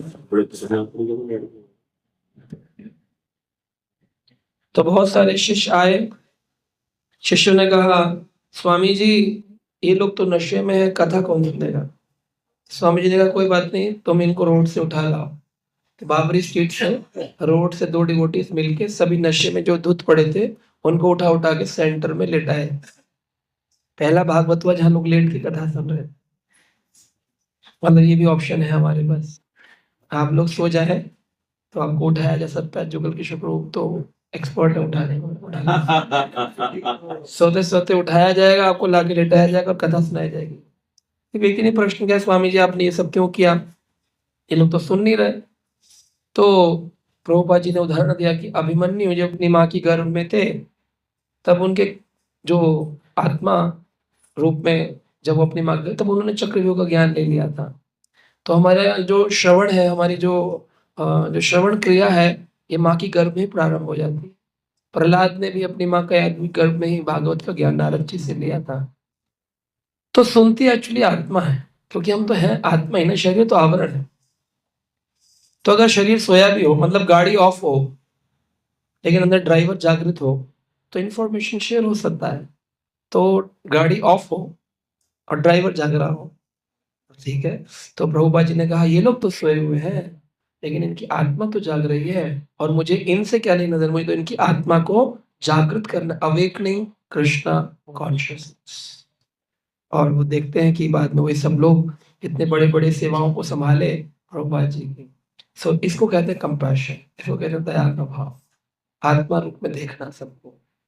तो उतनी उन्नत स्थिति में तो हम ना भी हो, लेकिन कम से कम ये सिद्धांत तो हम जान ही रहे हैं कि सब में भगवान है, ब्राह्मण में गाय में। गौर किशोर बाबा जी महाराज तो इतने उन्नत हो गए कि सुअर कुत्ते को भी देखते थे, प्रणाम करते थे। लोग बोलते थे अरे आप इनको प्रणाम क्यों कर रहे हैं? कहते थे कि अरे अमी तो पागल, अमी किचु जाने ना, मैं पागल हूँ, मुझे कुछ मालूम नहीं है, ताकि लोग उनकी उस उच्च सिद्धांत को अनुभव ना कर पाए। वंशीदास बाबा जी महाराज एक कोपीन में अपने गले के अंदर राधा कृष्ण को जपमाला के बैग के अंदर लेके घूमते थे। जहां जहां भोजन मिलता था पहले राधा कृष्ण को बाहर निकालते थे, भोजन खिलाते थे, खा के फिर खाते थे, फिर वापस पुनः राधा कृष्ण को उसी बीट बैग में रख लेते थे और फिर आगे चलते थे। तो अलग अलग आचार्य साधु बाबा जी लोग हमारे संप्रदाय में शिक्षा दी है कि सब में भगवान का अंश है। तो एक होता है समदर्शन और एक होता है संवर्तन। वर्तन होता है व्यवहार। तो समदर्शन तो करना है, लेकिन संवर्तन नहीं करना है। जैसे अभी प्रभु जी बोले रिस्पेक्ट ऑल, रिस्पेक्ट ऑल का सिद्धांत ठीक है, वी शुड रिस्पेक्ट ऑल, लेकिन एसोसिएट विद फ्यू। तो समदर्शन सब में किया और संवर्तन सबसे नहीं किया। संवर्तन, अब सांप में भी भगवान है कि नहीं है? तो आप उसको भी प्रणाम कर सकते हो कि नहीं? आप उसको प्रणाम करोगे वो आपको गोलोक पहुंचा देगा। क्योंकि वो तो दर्शन नहीं कर रहा ना, ये तो आपकी भावना है। इसलिए कहा सजातीय सम, जो आपकी जैसी मति रखे उसका संवर्तन करना है। समदर्शन सब में करना है पर संवर्तन सब में नहीं। तो किसी को हानि मत पहुंचाओ, लेकिन कैसा व्यवहार करना है इसका भेद रखना भी होगा। तो ये है समदर्शन और संवर्तन का सिद्धांत। ठीक है, और किसी का कोई प्रश्न है? अपने जीवन में भक्ति और शांति का संचार करना चाहते हैं तो देर किस बात की, जुड़िए हमारे YouTube चैनल कृष्णा टीवी से, जहां आपको मिलेंगे भक्तिमय वीडियोस, प्रेरणादायक भागवत कथाएं और अनमोल आध्यात्मिक ज्ञान। तो अभी सब्सक्राइब करें और हमें फॉलो करें एवं अपने प्रियजनों के साथ ये दिव्य यात्रा साझा करें और आध्यात्मिकता की ओर कदम बढ़ाएं। हरे कृष्णा।